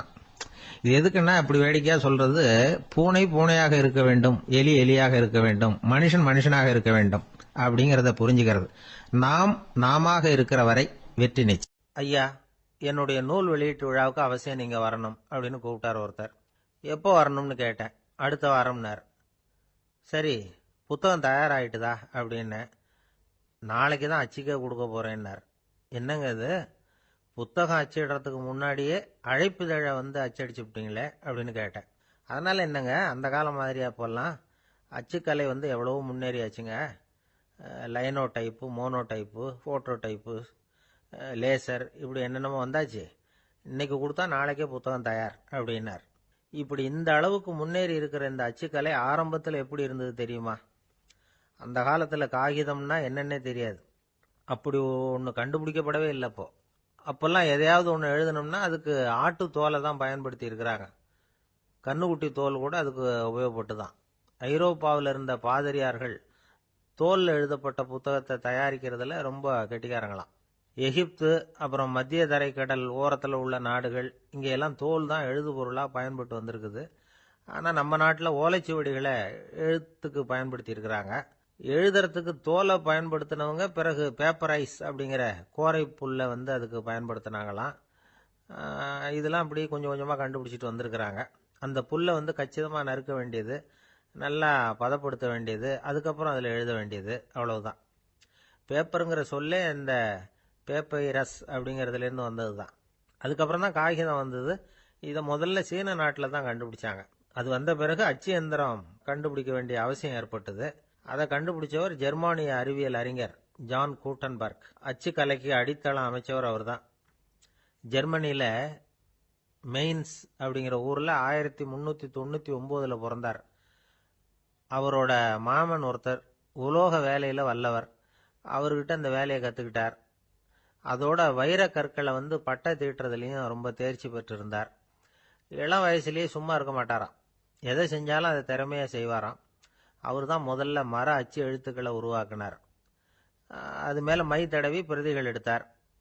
அதுக்கப்புறம் உலோக எழுத்துக்கள், முதல்ல காரியம், அப்புறம் இரும்பு, அப்புறம் கலப்பு உலோகம், பிறகு அச்சடிக்கிறதுக்கு எந்திரம் ஒன்றையும் உருவாக்கினார். முதல்ல பைபிள் அச்சடித்தார். 1468 அவர் இறந்து போனார். 16ஆம் நூற்றாண்டில் மேலை நாடுகளில் இருந்து மர எழுத்துக்களை கொண்டுகிட்டு தமிழ்நாட்டில் கிறிஸ்துவ நூல்களை அச்சிட்டாங்க. அப்பெல்லாம் அச்சகங்கள் போதிய அளவுக்கு இங்கே இல்லை. அதுக்கு என்ன காரணம்னா, இந்தியர்கள் அச்சகங்களை நடத்தக்கூடாது அப்படின்னு சட்டம். 1835 வரைக்கும் அந்த சட்டம் நடைமுறையில் இருந்தது. இந்த நிலைமையில அங்கேயும் இங்கேயுமா 1-2 அச்சகங்கள் ஆரம்பமாச்சு. 1713 தரங்கம்பாடியில லூத்தரன் மிஷன் அச்சகம், அதே ஆண்டுல சென்னையில எஸ்பிசிகே அச்சகம். இது ரெண்டும் தான் இந்தியாவில் முதல்ல தொடங்கப்பட்ட அச்சகங்கள். ஆட்டுத்தோல்லையும் ஓலைச்சுவடியிலையும் எழுதப்பட்ட எழுத்துக்கள் இன்னைக்கு எங்கேயோ போயிட்டுது. ஆனா நம்ம ஊர்ல எழுத்தாளர்கள் நிலைமை தான் ஒன்றும் சொல்லிக்கிறது மாதிரி இல்லை. நம்ம ஆள் ஒருத்தர் சொன்னார், சார், நான் சொந்தத்தில் ஒரு அச்சாபீஸ் வச்சிருந்தேன், இப்பவும் வச்சிருக்கிறேன். அதனால என்னுடைய படைப்புகளை புத்தகமாக வெளியிடுறதுல எனக்கு ஒன்றும் கஷ்டம் இல்லை. வருஷத்துக்கு ஒரு புத்தகம் எழுதி வெளியிட்டுருவேன். 15 வருஷமா இலக்கிய உலகத்துக்கு இப்படி சேவை செஞ்சுக்கிட்டு வர்றேன். ஆனால் இந்த வருஷம்தான் வாசகர்கள் எனக்கு பாராட்டு விழா நடத்தி இருக்கிறாங்க அப்படின்னார். இந்த வருஷம் அப்படி என்ன விசேஷம் அப்படின்னு கேட்டோம். இந்த வருஷம்தான் நான் எந்த புத்தகம் எழுதி வெளியிடாம இருந்தேன், அதுக்காகத்தான் எனக்கு இந்த பாராட்டு விழா அப்படின்னார். ஒரு நண்பர் இருக்கார். எப்போ பார்த்தாலும் கையில் ஒரு புத்தகம் இருக்கும். புத்தகம் இல்லாமல் எங்கேயும் புறப்பட மாட்டார். எதுக்காக இப்படி எடுத்துகிட்டு போறீங்க அப்படின்னு கேட்டால், எனக்கு இது ஒரு நல்ல நண்பன் மாதிரி. இந்த காலத்தில் எங்கே போனாலும் காத்திருக்க வேண்டியிருக்கு. அது மாதிரி சமயத்தில் நான் நண்பன் கூட பேசிக்கிட்டு இருப்பேன் அப்படிம்பாரான். ஒருத்தர் ஒரு பெரிய அரச பதவியில் இருந்தார். அவர் பதவியிலிருந்து இறங்க வேண்டிய சூழ்நிலை. அரசு கொடுத்திருந்த வீட்டை விட்டுட்டு வெளியில் வர்றார். வரும்பொழுது 2 கையிலையும் 2 பெட்டியை எடுத்துக்கிட்டு வந்தாராம். சார், உங்களுடைய உடைமைகள் அப்படின்னு கேட்குறாங்க அங்கே இருந்த ஊழியர்கள். இவர் தன்னுடைய கையில் இருக்கிற பெட்டியை காட்டி, இதுதான் என்னுடைய சொத்து அப்படின்னாராம். ஒரு பெட்டியில் அவருடைய உடைகள், இன்னொரு பெட்டியில் அவர் விரும்பி படிக்கிற புத்தகங்கள். அவ்வளவுதான். இதுதான் இருந்துதான். புத்தகம் படிக்கிறது மனசுக்கு நல்லதுங்கிறது நமக்கு தெரியும். புத்தக வாசிப்பு உடம்புக்கும் நல்லதுங்கிறாங்க. அது நமக்கு ஆச்சரியமா தான் இருக்குது. ஒரு நபர் ஒரு வருஷத்துல சராசரியா 2000 பக்கங்களை படிச்சிருக்கணுமா, யுனெஸ்கோ பரிந்துரை. ஆனா நம்ம நாட்டில் நாம சராசரியா படிக்கிறது 32 பக்கங்கள். அவ்வளவுதான். இவ்வளவுக்கு நம்ம நாட்டில் 6000த்துக்கும் மேற்பட்ட நாளேடுகள், 2000த்துக்கும் மேற்பட்ட இதழ்கள், மலர்கள், இவ்வளவு இருந்தும் சரியா வரல. இந்த உலகத்துல முதல் நூலகம் எங்க எப்போ ஆரம்பமாச்சு தெரியுமா? கிமு 2500ஆம் ஆண்டுல அது ஆரம்பமாயிருக்குது. பாபிலோனியாவில் அமில் அணு அப்படிங்கிற அரசன் தான் நூலகத்தை உருவாக்கி இருக்கிறான். அப்பெல்லாம் தாள் கிடையாது, களிமண் தான். களிமண் பலகைகளில் எழுதி அது தொகுத்து அப்படியே நூலாக்கி அதை நூலகத்தில் வச்சிருப்பாங்களாம். அரசருடைய நூலகத்தில் 1000த்துக்கும் மேற்பட்ட நூல்கள் இருந்ததாக வரலாற்று குறிப்பு இருக்குது. அது மட்டும் இல்லை, அந்த நூலகத்தில் பொருள் வாரியா, அதாவது சப்ஜெக்ட் வாரியா புத்தகங்களை வகைப்படுத்தி வச்சிருந்தாங்களாம். அதில் மிச்சம் இருந்த ஒரு 25 களிமண் பலகை புத்தகங்கள் இன்னைக்கும் பிரிட்டிஷ் அருங்காட்சியகத்தில் இருக்குதான். அச்சு தாள் இதெல்லாம் ஏற்பட்டதுக்கு அப்புறம் அமைக்கப்பட்டது தான் பிரான்சில் இருக்கக்கூடிய பாரிஸ் நூலகம்.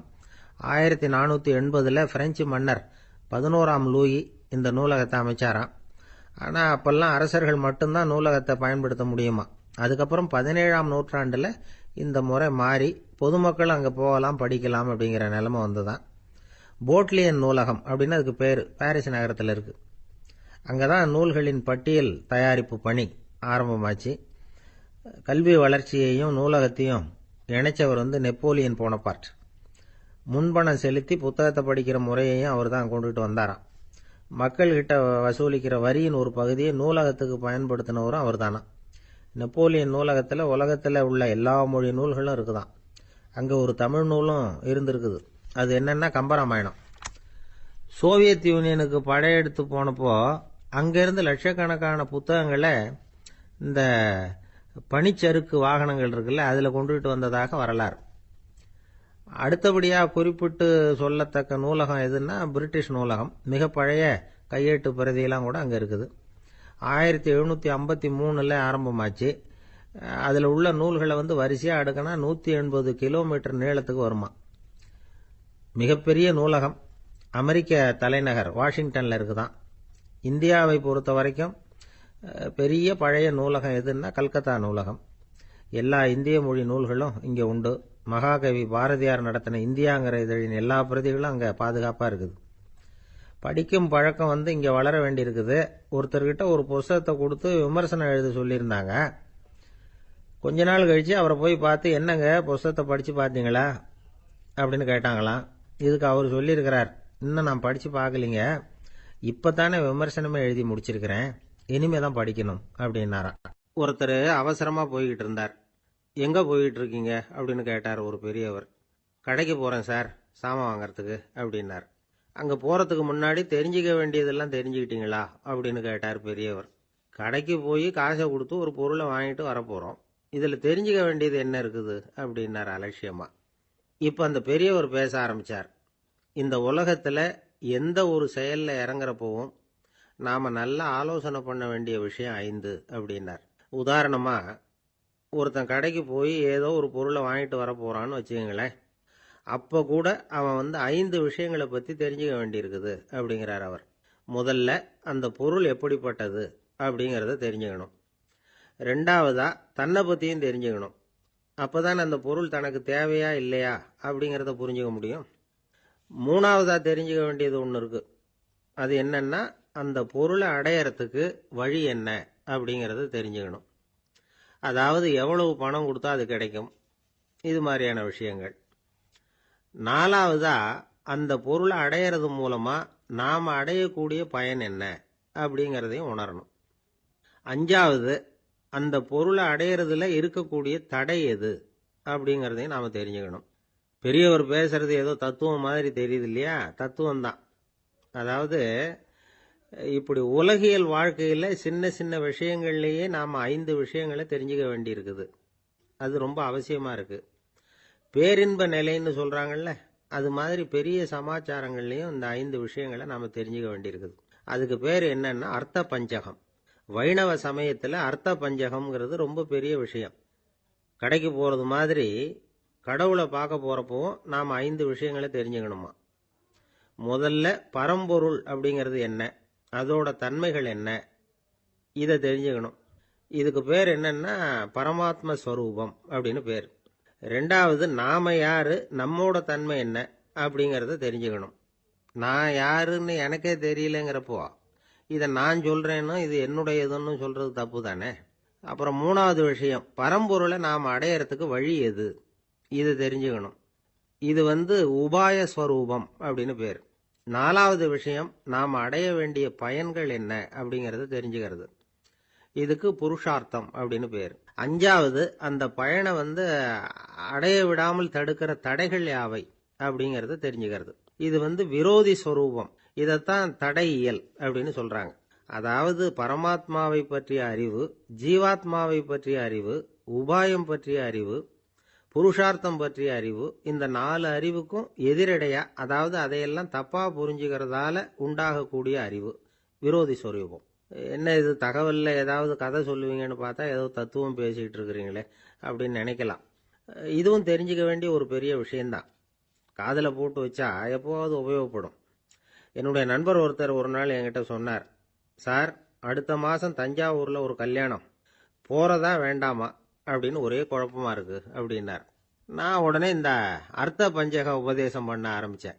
அவர் எல்லாத்தையும் பொறுமையாக கேட்டுவிட்டு, சரி சார், நான் போகிறதுன்னு முடிவு பண்ணிவிட்டேன்னார்.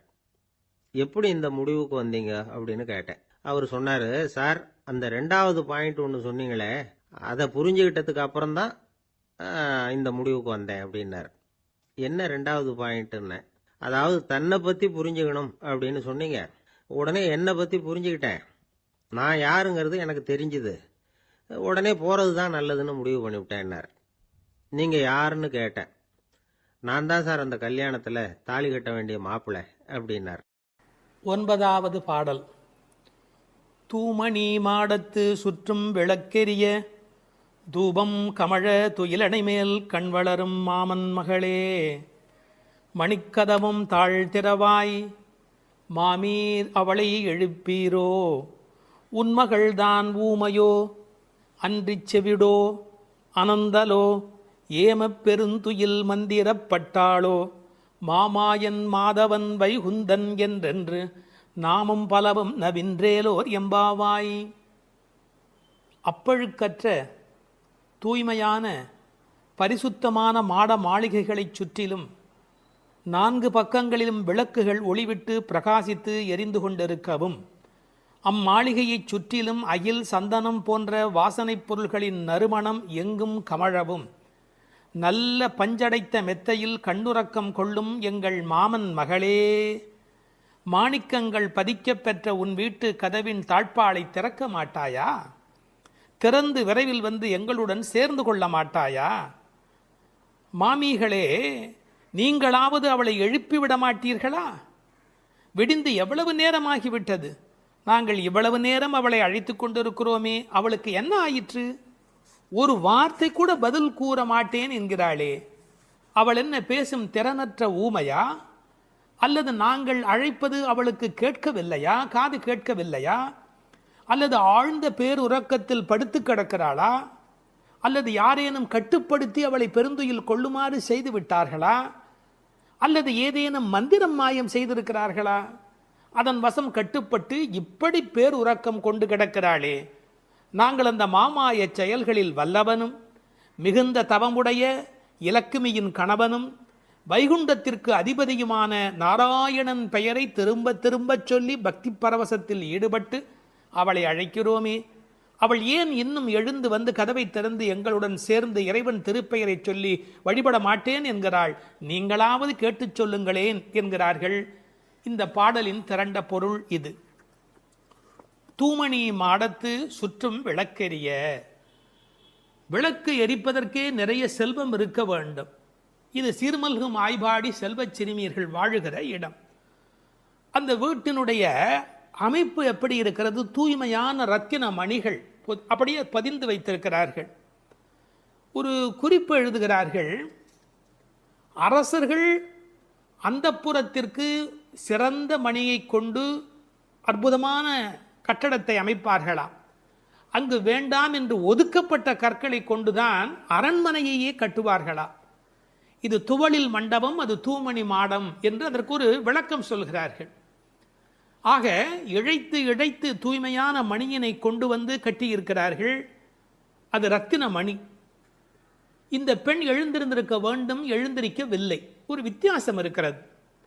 ஒரு குடும்பம் விழிப்பதற்கு முன்பு விழிக்க வேண்டியவள் அந்த வீட்டில் இருக்கிற பெண். ஏனென்றால் ஆண் எழுந்தால் அவனை மட்டும்தான் சுத்தம் செய்து கொள்கிறான். பெண் எழுந்தால் அந்த வீடே சுத்தமாகிறது என்று ஒரு பொன்மொழி சொல்வார்கள். எனவே ஒரு பெண்ணாகி இருக்கிறவள் இப்படி உறங்கிக் கொண்டிருக்கலாமா? தூமணி மாடத்து சுற்றும் விளக்கெரிய. 4 புறங்களிலும் நல்ல விளக்கு எரிந்து கொண்டிருக்கிறது. அது மட்டுமல்ல, அகில் சந்தனம் போன்ற நறுமண புகை வீசுகிறது. தூபம் கமழ, செல்வச் செழிப்பு. துயிலணை மேல் கண் வளரும். அது தூங்குவதற்காகவே அமைக்கப்பட்டிருக்கிற ஒரு பெரிய மெத்தை.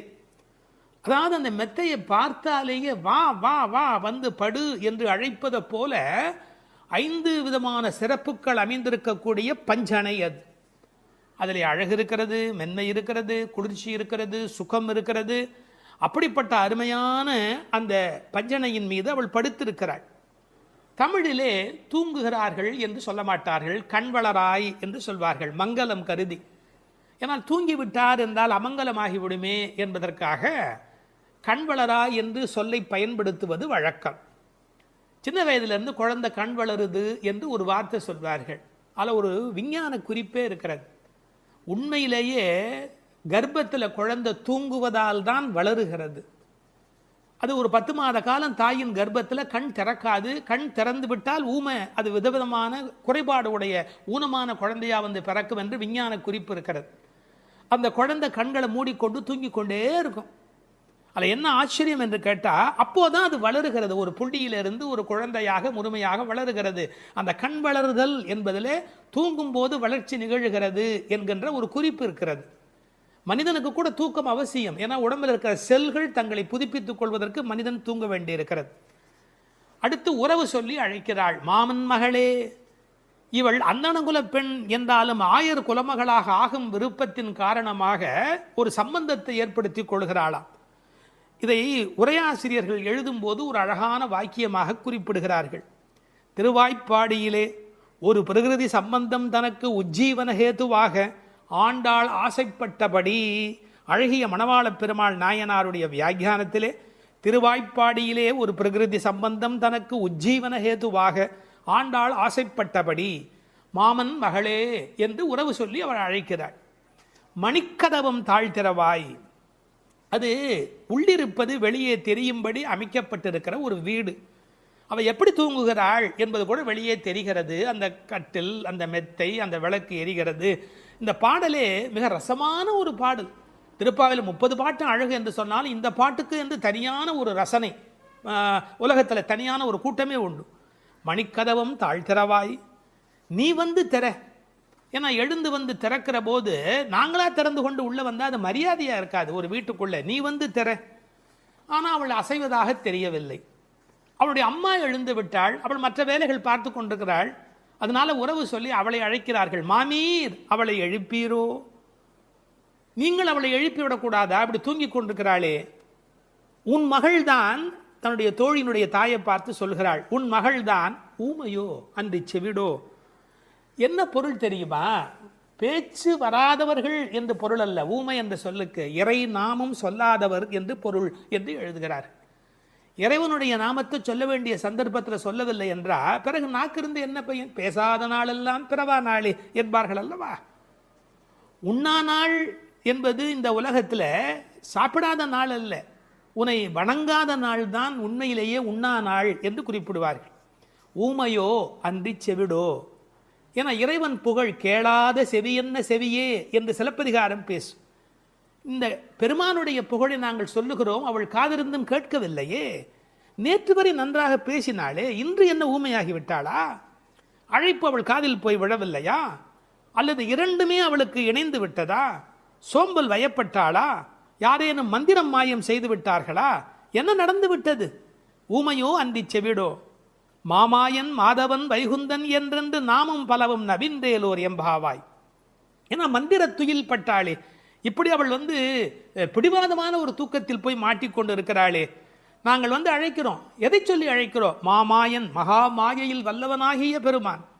மாதவன், நம்முடைய சாதாரண தவம் அல்ல, எல்லா தவங்களுக்கும் அப்பாற்பட்ட பெரும்பொருள். அந்த தவத்தால் அடைய வேண்டியவன் கருணையினால் தானாகவே நம்மிடத்தில் வருவதால் அவன் மாதவன். வைகுந்தத்தில் இருக்கிறவன் என்றாலும் கருணை காரணமாக ஒவ்வொரு கோயிலிலும் அர்ச்சாவதாரத்தில் எழுந்தருளி இருக்கின்றவன். வைகுண்டபதி என்றாலும் இந்த பூமிக்கு கிடைக்கிறவன். வைகுந்தன் என்றென்று நாமும் பலவும் நவின்று. உண்மையிலேயே திருப்பாவையினுடைய நோக்கமே இறைவனுடைய நாமத்தை பல வகையில் சொல்வது. இறைவனுடைய நாமத்துக்கு மிகுந்த சக்தி அதிகம். கட்டிப்பொன் போலே அவன், பணிப்பொன் போலே திருநாமம் என்று உரை எழுதுவார்கள். அதாவது தங்கத்தில் ஒரு பெரிய கட்டி இருந்தால் கூட அதை வைத்துக்கொண்டு என்ன பண்ணுவது? ஆனால் பணிக்கப்பட்ட பொன், வளைக்கப்பட்ட பொன்னாக இருந்தால் அது பல சமயத்தில் ஆபத்துக்கு உதவும். ஒரு மோதிரமாக இருந்தால் அடகு கடையில் வைத்து கூட ஒரு ஆபத்திலேருந்து வெளியில் வரலாம். இறைவன் வைகுந்தத்திலே இருக்கிறான் என்று சொன்னால் கட்டிப்பொன் போலே, ஆனால் பணிப்பொன் போலே அவனுடைய திருநாமம், நாமம் பலவும். இன்னும் கூட நிறைய விளக்கங்கள் சொல்வார்கள். இறைவனுடைய நாமம் இறைவனை விட செல்வாக்கு உடையது என்று. ஒரு வங்கிக்கு போகிறோம், செக்கில் கையெழுத்து போட்டு கொடுத்தா நம்ம கையெழுத்துக்கு தான் அதிக பலம் இருக்குமே ஒழிய நாமே போய் நின்று கொண்டு பணம் கொடுன்னு கேட்டால் கூட கொடுக்கறதுக்கு யோசிப்பா. எப்படி கொடுப்பார்கள்? கையெழுத்துக்கு அவ்வளோ பெரிய சக்தி இருக்கிறது. அதுபோல் நாமும் இறைவனை காட்டிலும் வலிமை உடையது என்று ஒரு குறிப்பு சொல்வார்கள். ஒரு சின்ன வரலாறு. காஞ்சி மகா சுவாமிகள் உடல்நல குறைவு மாதிரி ஜுரத்தில் இருக்கிறார்கள். மருத்துவர் வர சொன்னார்கள். அவர் உடனே மருந்தெல்லாம் கொடுக்க வேண்டி இருக்குமோ என்ற எண்ணத்தில் அவர் வந்தார். உன்னை யார் இப்படிலாம் வர சொன்னா? நீ உட்கார், நான் இப்போ என்னுடைய டெம்பரேச்சர் எடுத்துக்கோ, விஷ்ணு சஹஸ்ரநாமம் சொல்ல போகிறேன், சொல்லி முடிச்சதுக்கப்புறம் டெம்பரேச்சர் எப்படி இருக்கு பார் அப்படின்னு சொல்லிட்டு விஷ்ணு சஹஸ்ரநாமம் சொல்லுவதற்கு முன்பு ஜுரம் இருந்தது, சொல்லி முடித்த பிறகு ஜுரம் இல்லவே இல்லை. உன்னை எதுக்கு தெரியுமா கூப்பிட்டேன், மருந்து கொடுத்து தான் இதை காப்பாற்றணுங்கிறது இல்லை, விஷ்ணு சஹஸ்ரநாமம் சொன்னாலேயே ஜுரம் போயிடும்னு தெரிஞ்சுக்கோ என்று ஒரு செய்தி சொன்னதாக ஒரு வரலாறு உண்டு. அவனுடைய நாமம் எல்லா நோய்களையும் போக்கக்கூடியது. அந்த நாமம் பலவும் நவின்றேலோர் எம்பாவாய். அந்த நாமங்களை நாம் வாய் திறந்து பாடுவோம் என்பதாக இந்த பாட்டு நிறைவு பெறுகிறது. 8வது திருப்பாவை பாட்டு. உற்சாகமுள்ள ஒரு பெண்ணை உறக்கத்திலிருந்து எழுப்புகிறார்கள். கீழ்வானம் வெள்ளென்று எருமை சிறுவீடு மேய்வான் பரந்தனகான், மிக்குள்ள பிள்ளைகளும் போவான் போகின்றாரை போகாமல் காத்து, உன்னை கூவுவான் வந்து நின்றோம் கோதூகலமுடைய பாவாய் எழுந்திராய். பாடிப்பறை கொண்டு மாவாய் பிளந்தானே, மல்லரை மாட்டிய தேவாதி தேவனைச் சென்று நாம் சேவித்தால் ஆவா என்று ஆராய்ந்து அருளேலோர் எம்பாவாய். 8ஆம் பாட்டின் உரை. கண்ணனை எப்போதும் எண்ணி குதூகலமே வடிவான ஒரு பெண் இப்பாடலில் எழுப்பப்படுகிறாள். எப்போதும் மகிழ்ச்சி நிறைந்த பெண்ணே, கிழக்கு வெளுத்து விட்டது. பனிப்புல் மேய்வதற்காக எருமைகளை அவிழ்த்து விட்டு விட்டார்கள். பாவை நோன்புக்கென்ன நீராட மிகுதியான நமது கூட்டத்தைச் சேர்ந்த பெண்கள் பாவை நோன்பு கொண்டாடும் இடத்திற்கு புறப்பட்டு சென்று கொண்டிருக்கிறார்கள். அவர்களை நடுவில் நிறுத்தி உன்னை அழைத்து செல்வதற்காக நாங்கள் வந்திருக்கிறோம். கேசி என்ற குதிரை வடிவில் வந்த அரக்கனை மாய்த்தவனும், ஷானூரன் முஷ்டிகன் என்ற மல்லர்களை வென்று கொன்றவனும், தேவர்களுக்கெல்லாம் பெரிய தேவனுமான கண்ணனை நினைத்து பாடி அவனை சென்று அடைந்தால் அவன் நம் வருகையை அறிந்து வாருங்கள் வாருங்கள் என்று அழைத்து நாம் விரும்பிய பறையை நலனை நமக்கு தருவான். உறக்கத்தை கலைந்து எழுந்திரு என்பதுதான் இந்த பாடலின் திரண்ட பொருள். கீழ்வானம் வெள்ளென்று, கிழக்கு வெளுத்து விட்டது, அதாவது சூரிய உதயத்திற்கு முன்பான அருணோதயம் நிகழ்ந்து விட்டது. பண்டைய தமிழ் மரபு சூரியன் உதிப்பதற்கு முன்பாக எழுந்துவிட வேண்டும் என்கிற ஒரு ஒழுங்கியல் இருந்தது. இதற்கு ஒரு காரணம் உண்டு, ஒரு அருமையான பொன்மொழி. சூரியன் யாரை படுக்கையில் பார்க்கிறானோ அவர்களை வாழ்நாள் முழுவதும் படுக்கையிலேயே விட்டுவிடுகிறான் என்று ஒரு பொன்மொழி உண்டு. மனிதன் நோயின்றி இருக்க வேண்டும் என்று சொன்னால் விடியல் வேளையிலே சூரியன் வருகிறதற்கு முன்பாக எழுந்து நின்று அந்த சூரியனை வரவேற்பதற்கு தயாராக இருக்க வேண்டும். இந்த கிழக்கு வெளுத்தது என்பதை கீழ்வானம் வெள்ளென்று என்று எழுதுகிறார். ஒரு குறிப்பு, இவையெல்லாம் வெளியில் நடக்கிற விஷயங்கள். சூரியோதயத்திற்கு முந்தைய வானம் வெளுத்த நிலை.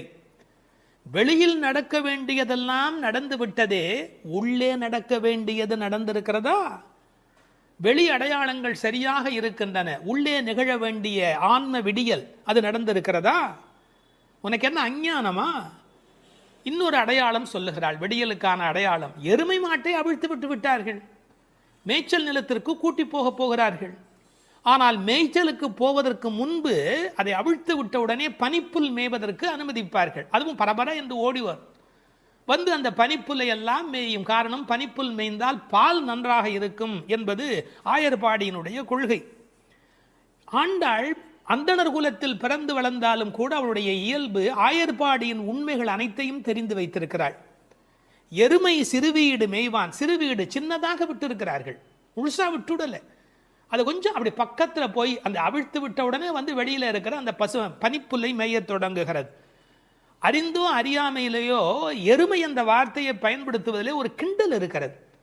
ஏன்னா யாராவது அதிக நேரம் தூங்கி கொண்டிருந்தா என்னடா அப்படி எருமை போல தூங்குறியே என்று ஏசுவார்கள். எருமையே எழுந்து விட்டதே, நீ இன்னும் எழுந்திருக்கவில்லையா? அதில் ஒரு கேலி இருக்கிறது, ஒரு கிண்டல் இருக்கிறது.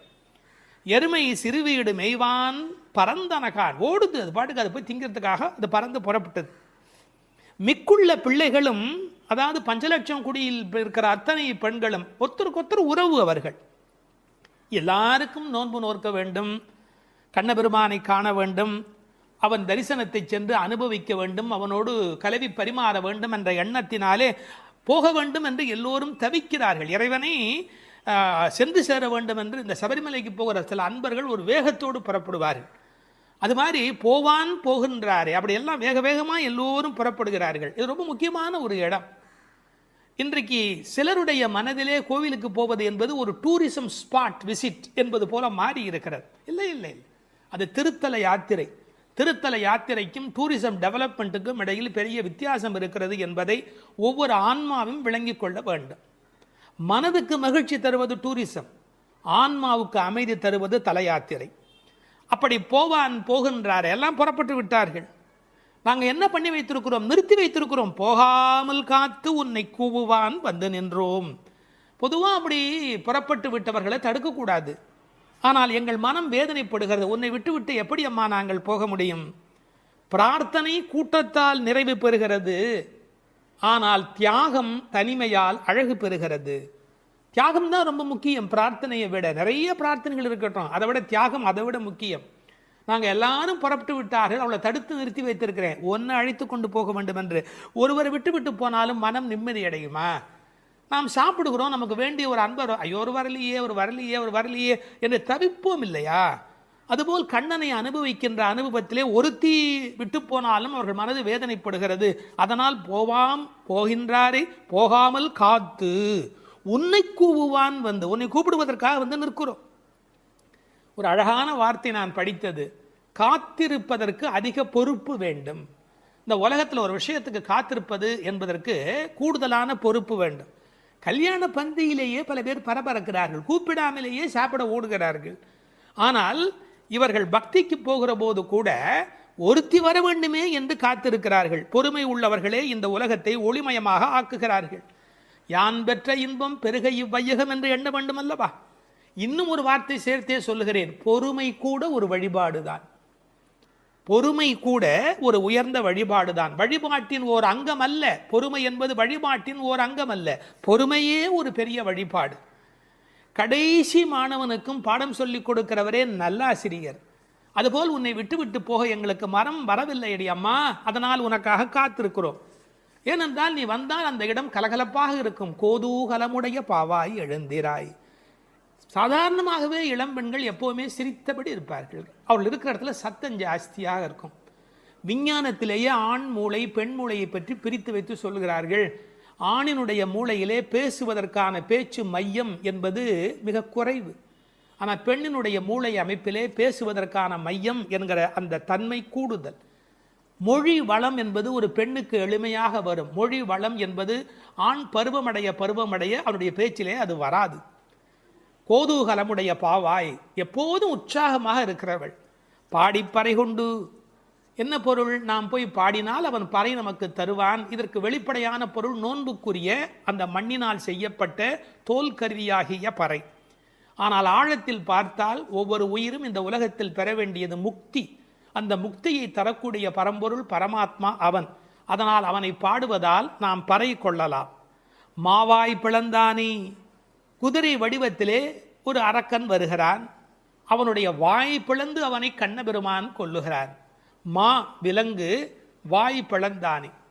இந்த திருக்குறளில் கூட ஒரு குறள் வரும், மயிர் நீப்பின் வாழா கவரி மா அன்னார். அதை கவரி மான்னு படிப்பார்கள். இல்லை இல்லை, மானா விலங்கு, பனிமலையில் இருக்கிற விலங்கு. அது ஒரு வகையான குதிரை, யாக். அது என்னன்னு கேட்டால், அதுக்கு மேலே இருக்கிற அந்த தோல் ரோமம் நீங்கி விட்டுதுன்னு வச்சுங்க, அந்த குடலில் அதால் வாழ முடியாது. மா என்பது ஒரு வகையான விலங்கு. மா வாய் பிளந்தானே, மல்லரை மாட்டிய தேவாதி தேவனை. கண்ணனுடைய வாழ்க்கை முழுக்க பார்த்தா அசுரர்கள் வந்து கொண்டே இருக்கிறார்கள், மோதி மோதி சாகிறார்கள். முஷ்டிகன், சாணூரன், இந்த கண்ணபெருமானுடைய கதைகளை எல்லாம் இங்கே சொல்லுகிறாள்.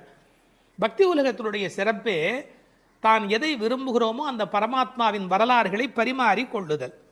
மல்லரை மாட்டிய தேவாதி தேவனை சென்று நாம் சேவித்தால், கடவுள் நம்மிடத்தில் வருவதற்கு தயாராக தான் இருக்கிறார். ஆனால் நாம் அதுக்கு முன்னாடி நாம் அங்கே போய் நிற்கணும். நம்மளை பார்ப்பதற்கு அவர் தயாராக இருக்கிறார். நீ 4 அடி எடுத்து வைத்தால் 40 அடி எடுத்து வைப்பதற்கு, 4000 அடி எடுத்து வைப்பதற்கு கடவுள் தயாராகவே இருக்கிறார். உண்மை அது. ஆனாலும் ஒரு மரியாதை கருதி நாம் சென்று சேவிக்க வேண்டும். சென்று நாம் சேவித்தால் வா என்று ஆராய்ந்து அவர் நம்மளை வரவேற்பதற்கு தயாராக இருக்கிறார். அதில் அந்த அழகு பாருங்க, மாவாய் பிளந்தானே என்பதற்கு எதுகையா ஆவா என்று. அதாவது நீ வந்துட்டியா, வா ஆ வா என்று ஆராய்ந்து அருளேலோர் எம்பாவாய். மகிழ்ச்சியுடைய ஒரு பெண் அவளும் சேர்ந்து சென்றால் மட்டுமே இறை அனுபவம் என்பது பூரணமாகிறது. ஒருவரை கூட விட்டுவிடக்கூடாது என்று ஒரு உண்மையை புரிந்து கொள்ளவான். இந்த காலத்தில் தான் கோயிலில் ஒன்றை பார்க்க விட மாட்டேன், என்ன பார்க்க விட மாட்டேன், நான் ஒன்றை மறைப்பேன், நான் பெரிய விஐபி, இப்படி பலவிதமான மனோபாவங்களில் சுவாமி தரிசனம் மாறி போய் விட்டது. ஆனால் உண்மையான பக்திக்கு அடையாளம் வா நீ வந்து பார், வா நீ வந்து பார். ஆக எல்லோரும் வர வேண்டும் என்ற அந்த தவிப்பு இந்த பாசுரத்தின் மூலம் நமக்கு கிடைக்கிறது.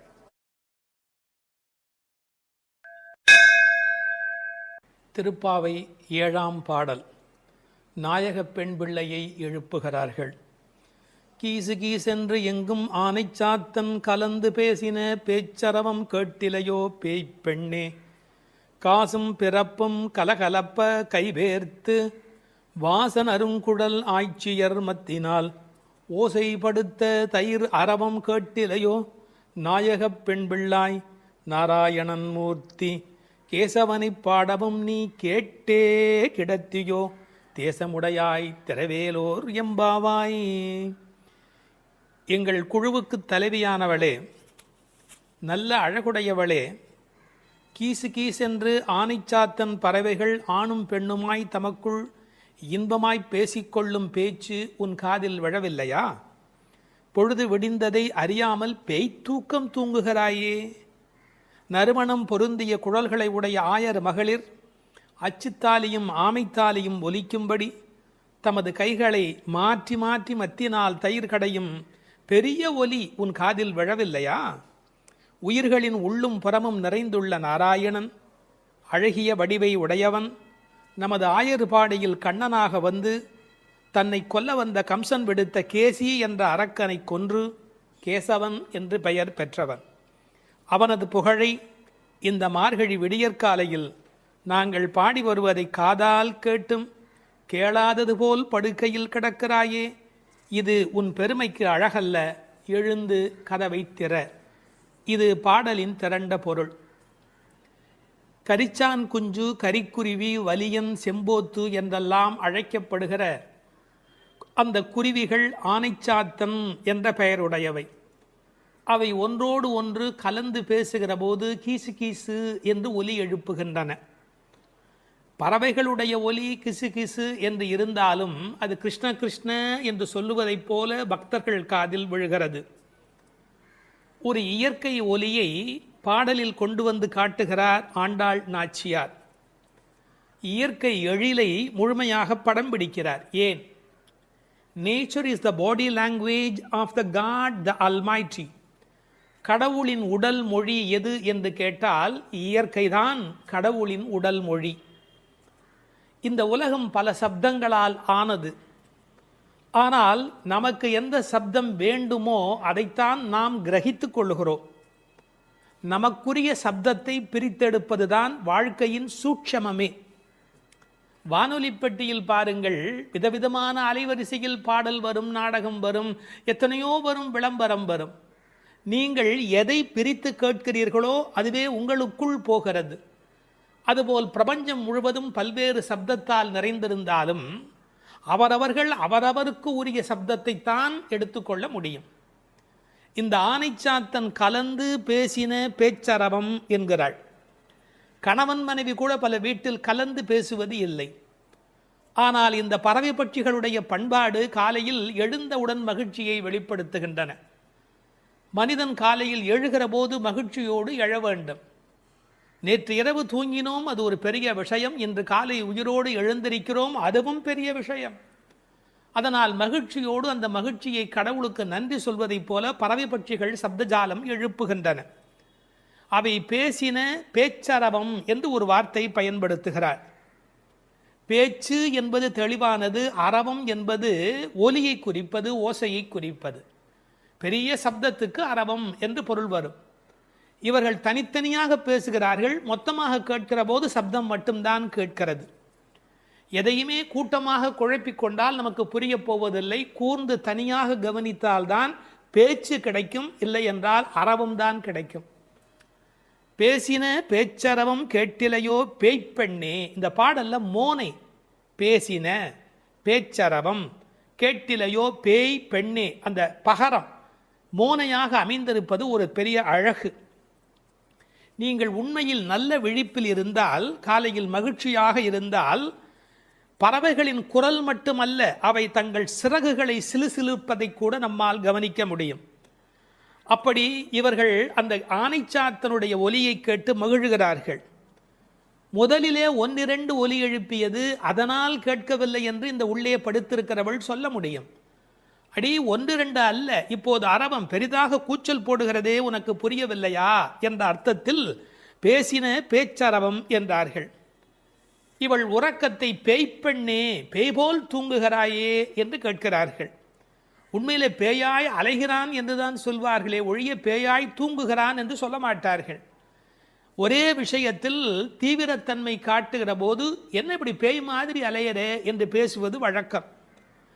இவள் தீவிரத்தன்மையினாலே, கண்ணன் மீது கொண்ட காதலினாலே இப்படி கிடக்கிறாளா, அல்லது தமஸ் என்கிற தாமத குணத்தின் காரணமாக இப்படி கிடக்கிறாளா? இது ஒரு பெரிய கேள்வி. சில பேர் ஒரு கோயில் குடமுழுக்குக்கு வேலை செய்வார்கள், பேயாக வேலை செய்வார்கள். அந்த குடமுழுக்கு வெற்றி பெறுவதற்கு வேண்டிய வகையில் அல்லும் பகலும் பாடுபட்டு கொண்டே இருப்பார்கள். குடமுழுக்கு வேளையில் போய் தூங்கி விடுவார்கள். இந்த உழைத்த களைப்பு காரணமாக அந்த கும்பாபிஷேகம் நடக்கிற போது போய் தூங்கி விடுவார்கள். அப்படி ஒருவேளை இன்றைக்கு நோன்புக்கு போகிறோமே, நீ இப்படி தூங்கலாமா? நாயக பெண்பிள்ளாய் முதலில் பேய்ப்பெண்ணே என்று அழைத்தவர்கள் பின்னாலே நாயக பெண்பிள்ளாய் தேசமுடையாய் என்று அழைக்கப் போகிறார்கள். பேய் என்றவுடன் தாழ்வாய் நினைத்துவிட வேண்டாம். பேயனாய் ஒழிந்தேன் எம்பெருமானுக்கே யானும் ஒரு பேயனே என்று குலசேகர ஆழ்வார் அருமையாக அதை வேறு ஒரு கோணத்தில் பாடி காட்டுகிறார். இவர்களை எழ ஒட்டாதபடிக்கு செய்வது எது என்றால், அந்த கண்ணன் மீது கொண்ட அளவற்ற காதல் அல்லது பிரேமை ஒரு காரணமாக இருக்கலாம். அடுத்த ஒரு ஓசையை வர்ணிக்கிறார், இயற்கையை சொல்லி நமக்கு புரிய வைக்கிறார். பெண்கள் தயிர் கடைகிறார்கள். அந்த பெரிய ஆய்ச்சிமார்கள் தயிர் கடைகிற போது அவர்கள் கழுத்தில் அணிந்திருக்கிற தாலி, அதுவும் காசும் பிறப்பும் கலகலப்ப கைபேர்த்து, அச்சுத்தாலி ஆமைத்தாலி என்பார்கள். இதை கொஞ்சம் புரிந்து கொள்வது கடினம். இளம் வயதிலிருந்தே பெண்களுக்கு தங்க காசு கொடுத்து கொண்டே வருவார்கள். அந்த தங்க காசு தான் பெண்ணுக்கு உண்மையிலேயே மிகப்பெரிய சீதனம். அவர்களுக்கு தங்கத்தின் மூலம் சேமிப்பு நிகழும். தங்கள் சேமிப்பை காசாக்கி கையிலே வைத்திருப்பார்கள். திருமணமாகி அடுத்த வீட்டுக்கு போகிற போது அவர்களுக்கு ஆமைத்தாலி, கொஞ்சம் புடைத்த மாதிரி 2 உருண்டையாக இருக்கும், அதற்கு ஆமைத்தாலி என்று பெயர். அந்த காசும் பிறப்பும் அது ரெண்டையுமே கழுத்திலே கோர்த்து போட்டிருப்பார்கள். மஞ்சள் கயிற்றில் இந்த காசையும் மாட்டிக்கொள்வார்கள். அதன் பிறகு இந்த ஆமைத்தாலி என்கின்ற அந்த உருண்டையான தாலியையும் மாட்டிக்கொள்வார்கள். அப்படி தயிர் கடைகிற போது ரெண்டும் ஒன்றோடு ஒன்று மோதி ஒரு பெரிய ஒலியை எழுப்புகிறது. என்ன டிராமாட்டிக்காக அதை கொண்டு வந்து நம்முடைய கண் முன்பாக காட்டுகிறாள் பாருங்கள். கண் முன்பாக அந்த காட்சி படப்பிடிப்பு போல வந்து நிற்கிறது. காலையில வெண்ணெய் கடைகிறார்கள். ஏன் தெரியுமா? வெயில் ஏறி விட்டால் வெண்ணெய் உருகிவிடும், கண்ணனும் விட்டு வைக்க மாட்டார். எனவே அதிகாலையிலே கடைய வேண்டும் என்று வெண்ணெய் கடைகிறார்கள். பகவான் ராமகிருஷ்ணர் ஓர் உதாரணம் சொல்லுகிறார். வெண்ணெய் கடைகிறவர்கள் விடியற்காலையில் கடைவார்கள். காரணம், வெயில் வந்து விட்டால் வெண்ணெய் இளகிவிடும். அதுபோல் பக்தி வர வேண்டிய வயது இளம் வயது. உங்களுக்கு வயதாகிவிட்டால் உலகத்தின் வெப்பத்தில் அது உருகி ஓடிவிடும். எனவே இளம் வயதில் பக்தி வெண்ணெய் திரள வேண்டும், காலையில் மோர் கடைவது தயிர் கடைவது போலே என்று பகவான் ராமகிருஷ்ணர் ஒரு கருத்து சொல்வார். கை பேர்த்து கடைய முடியல, மலை மாதிரி வெண்ணெய், பார்க்கடல் மாதிரி பானை, எவ்வளவு நேரம் அந்த மத்தை போட்டு உருட்டி கொண்டே இருக்கிறது. கை மாற்றி கை பேர்த்து. காலையிலேயே இந்த பெண்கள் தலையில் பூச்சூடி இருக்கிறார்கள். இவர்கள் குழலுக்கே வாசம் இருக்கிறது. வாசனரும் குழலாய்ச்சியர் மத்தினால் ஓசைப்படுத்த தயிர் அரவம் கேட்டிலையோ. அந்த ஓசையிலே ஒரு அழகு இருக்கிறது. பித்தகோரஸ் கொல்லர் பட்டறையிலே ஏற்படுகிற ஒலியை வைத்துக்கொண்டு அந்த இரும்பின் அடர்த்தி என்ன என்று சொல்ல முடியும் என்று சொல்கிறார். அடர்த்தியான இரும்பு வர வர அதை தட்டுகிற அந்த ஒலி ஓசை மாறிக்கொண்டே போகும் என்று சொல்லுகிறார். ஒலி அழகை பற்றி மகாகவி பாரதி ஒரு மனிதனை ஒலியும் ஓசையும் என்ன பாடுபடுத்துகிறது என்பதை குறிப்பிடுகிறார். காணப்பறவை கலகலமெனும் ஓசையிலும் காற்று மரங்களிடை காட்டும் இசைகளிலும் ஆற்று நீரோசை அருவி ஒலியினிலும் நீலப் பெருங்கடல் என் நேரமுமே தான் இசைக்கும் ஓலத்திடையே உதிக்கும் இசையினிலும் மானுடப் பெண்கள் வளரும் ஒரு காதலினால் ஊனுருக பாடுவதில் ஊரிடும் தேன் வாரியிலும் ஏற்ற நீர்ப்பாட்டின் இசையினிலும் நெல்லடிக்கும் கோற்றொடியார் குக்குவென கொஞ்சும் ஒலியினிலும் சுண்ணமிடிப்பாதம் சுவை மிகுந்த பண்களிலும் பண்ணை மடவார் பழகு பல பாட்டினிலும் வட்டமிட்டு பெண்கள் வளைக்கரங்கள் தாமொலிக்க கொட்டி இசைத்திடுமோர் கூட்டமுத பாட்டு கோரஸ் கூட்டமுத பாட்டினிலும் வேயின் குழலோடு வீணை முதலாம் மனிதர் வாயினிலும் கையாலும் வாசிக்கும் பல்கருவி நாட்டினிலும் காட்டிலும் நாளெல்லாம் நந்தொலிக்கும் பாட்டினிலும் நெஞ்சை பறிகொடுத்தேன் பாவினான் என்று மகாகவி பாரதி பாடுகிறார். இசையினுடைய வலிமை அது. அப்படி ஓசைப்படுத்த தயிரரவம் கேட்டிலையோ, நாயகப் பெண் பிள்ளாய் நீ எங்கள் தலைவியாயிற்றே. நாராயணன் மூர்த்தி எப்பேற்பட்ட வலிமையுடையவன், எப்பேற்பட்ட பெருமையுடையவன் எம்பெருமான். அந்த எம்பெருமான் திருப்பெயரையும் கல்யாண குணங்களையும் பேசுவதுதான் பாசுரத்தினுடைய நோக்கமே. கேசி என்கிற ஒரு அரக்கனை வென்றவன், அதனால் கேசவன் என்கிற பெயரை பெற்றவன். கேசவனை பாடவும் நீ கேட்டே கிடத்தியோ. ராமாவதார காலத்திலே கரதூஷண வதம் முடிந்தவுடனே சீதை ஓடி வந்து கட்டிக்கொள்கிறாள்.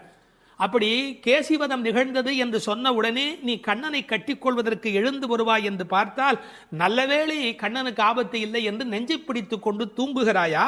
கேசவனை பாடவும் நீ கேட்டே கிடத்தியோ. கேசமுடையாய், இதான் பெண்களுடைய இயல்பு.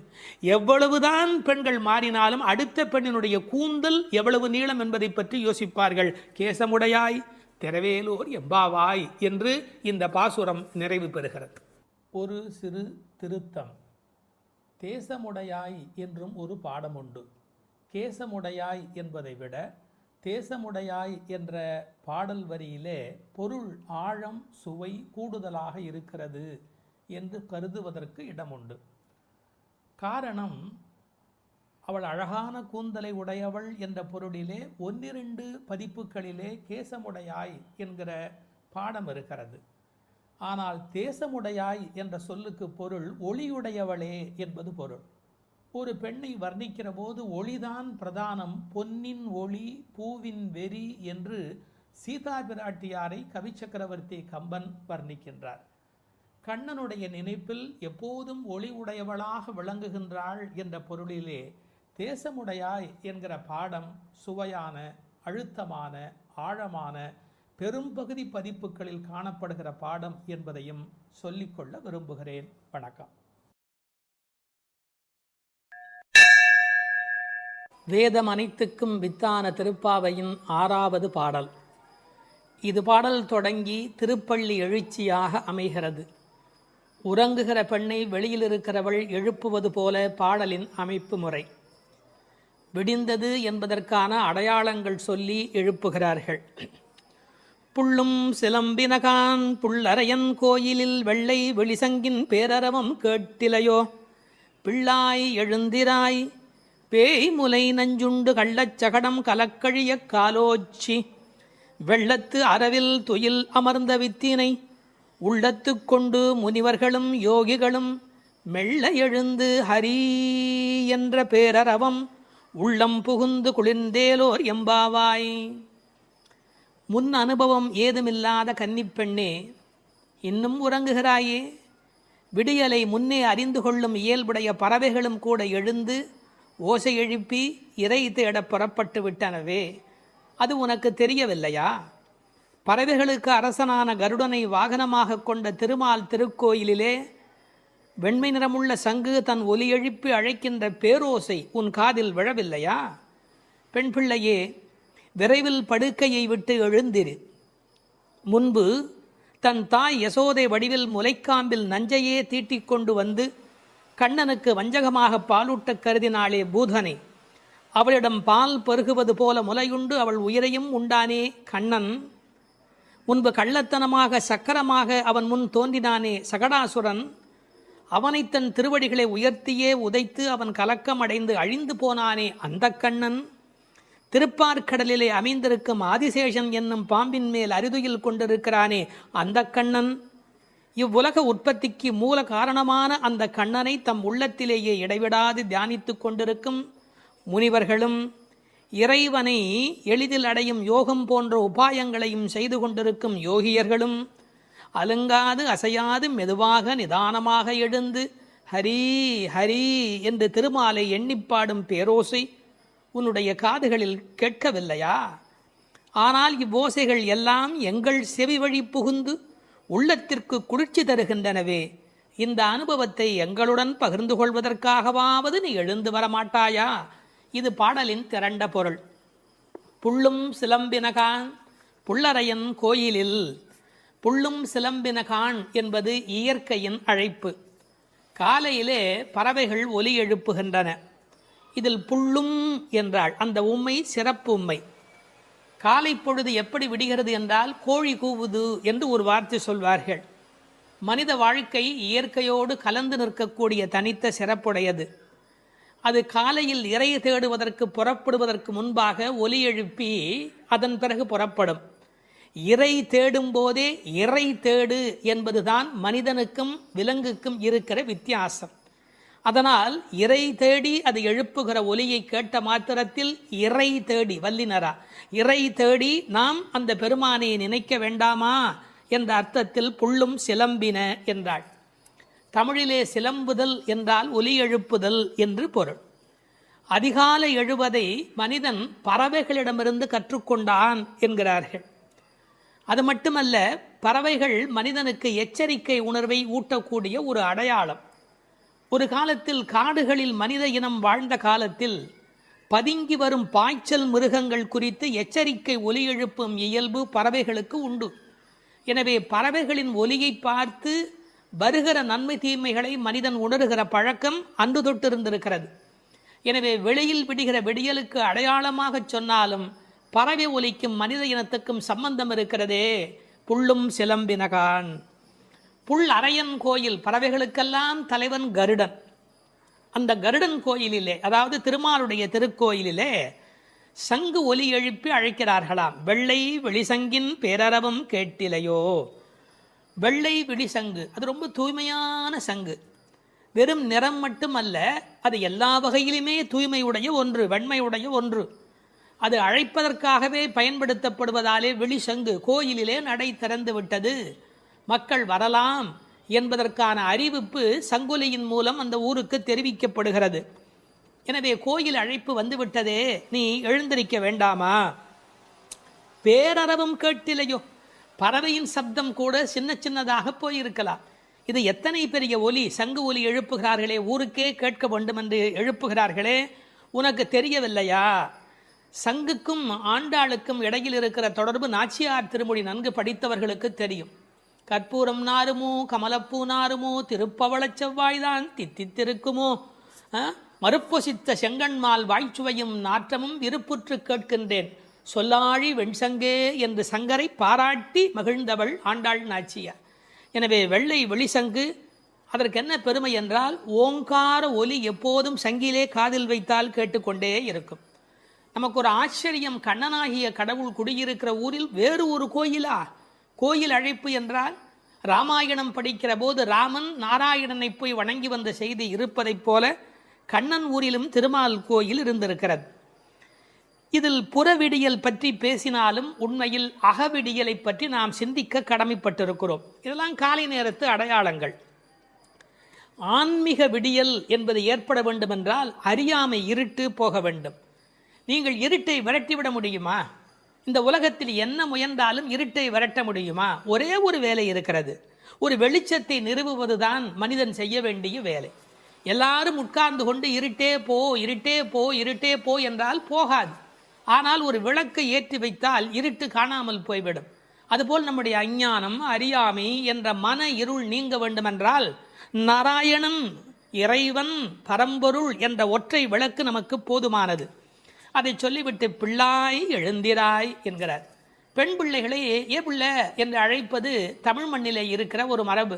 என்ன பிள்ளை இப்படி பேசிக்கிட்டே இருக்கிறியே அப்படிம்பாங்க. அது சிறு பிள்ளைகளை சொல்லுகிற வழக்கம் உண்டு. பிள்ளாய் எழுந்திராய். இந்த பிள்ளாய் என்பதில் இருக்கிற அழகு, சிறுபிள்ளைத்தனமாக நடந்து கொள்கிறாயே. உனக்கு கோயிலுக்கு வந்து முன் அனுபவம் இல்லையா? இந்த சபரிமலைக்கு போகிற போது கன்னிசாமி என்று அழைத்து கொண்டு போவார்கள். எல்லாரும் எழுந்திருக்கிற நேரத்தில் அவர் எழுந்திருக்க மாட்டார், அந்த முறையாக பூஜையில கலந்து கொள்ள மாட்டார். கன்னிசாமி அவருக்கு விவரம் தெரியல என்று எல்லோரும் சொல்வார்கள். இந்த பிள்ளை எழுந்திருக்கவில்லை, பிள்ளாய் எழுந்திராய் என்றார். அவள் எழுந்திராமைக்கு காரணம் சோம்பல் மட்டுமல்ல, சோம்பலை தாண்டி இன்னொன்றும் இருக்கலாம். என்ன? கிருஷ்ண மயக்கம் என்றும் காரணமாய் இருக்கலாம். மிக முதிர்ந்த நிலை ஒரு காரணமாய் இருக்கலாம்.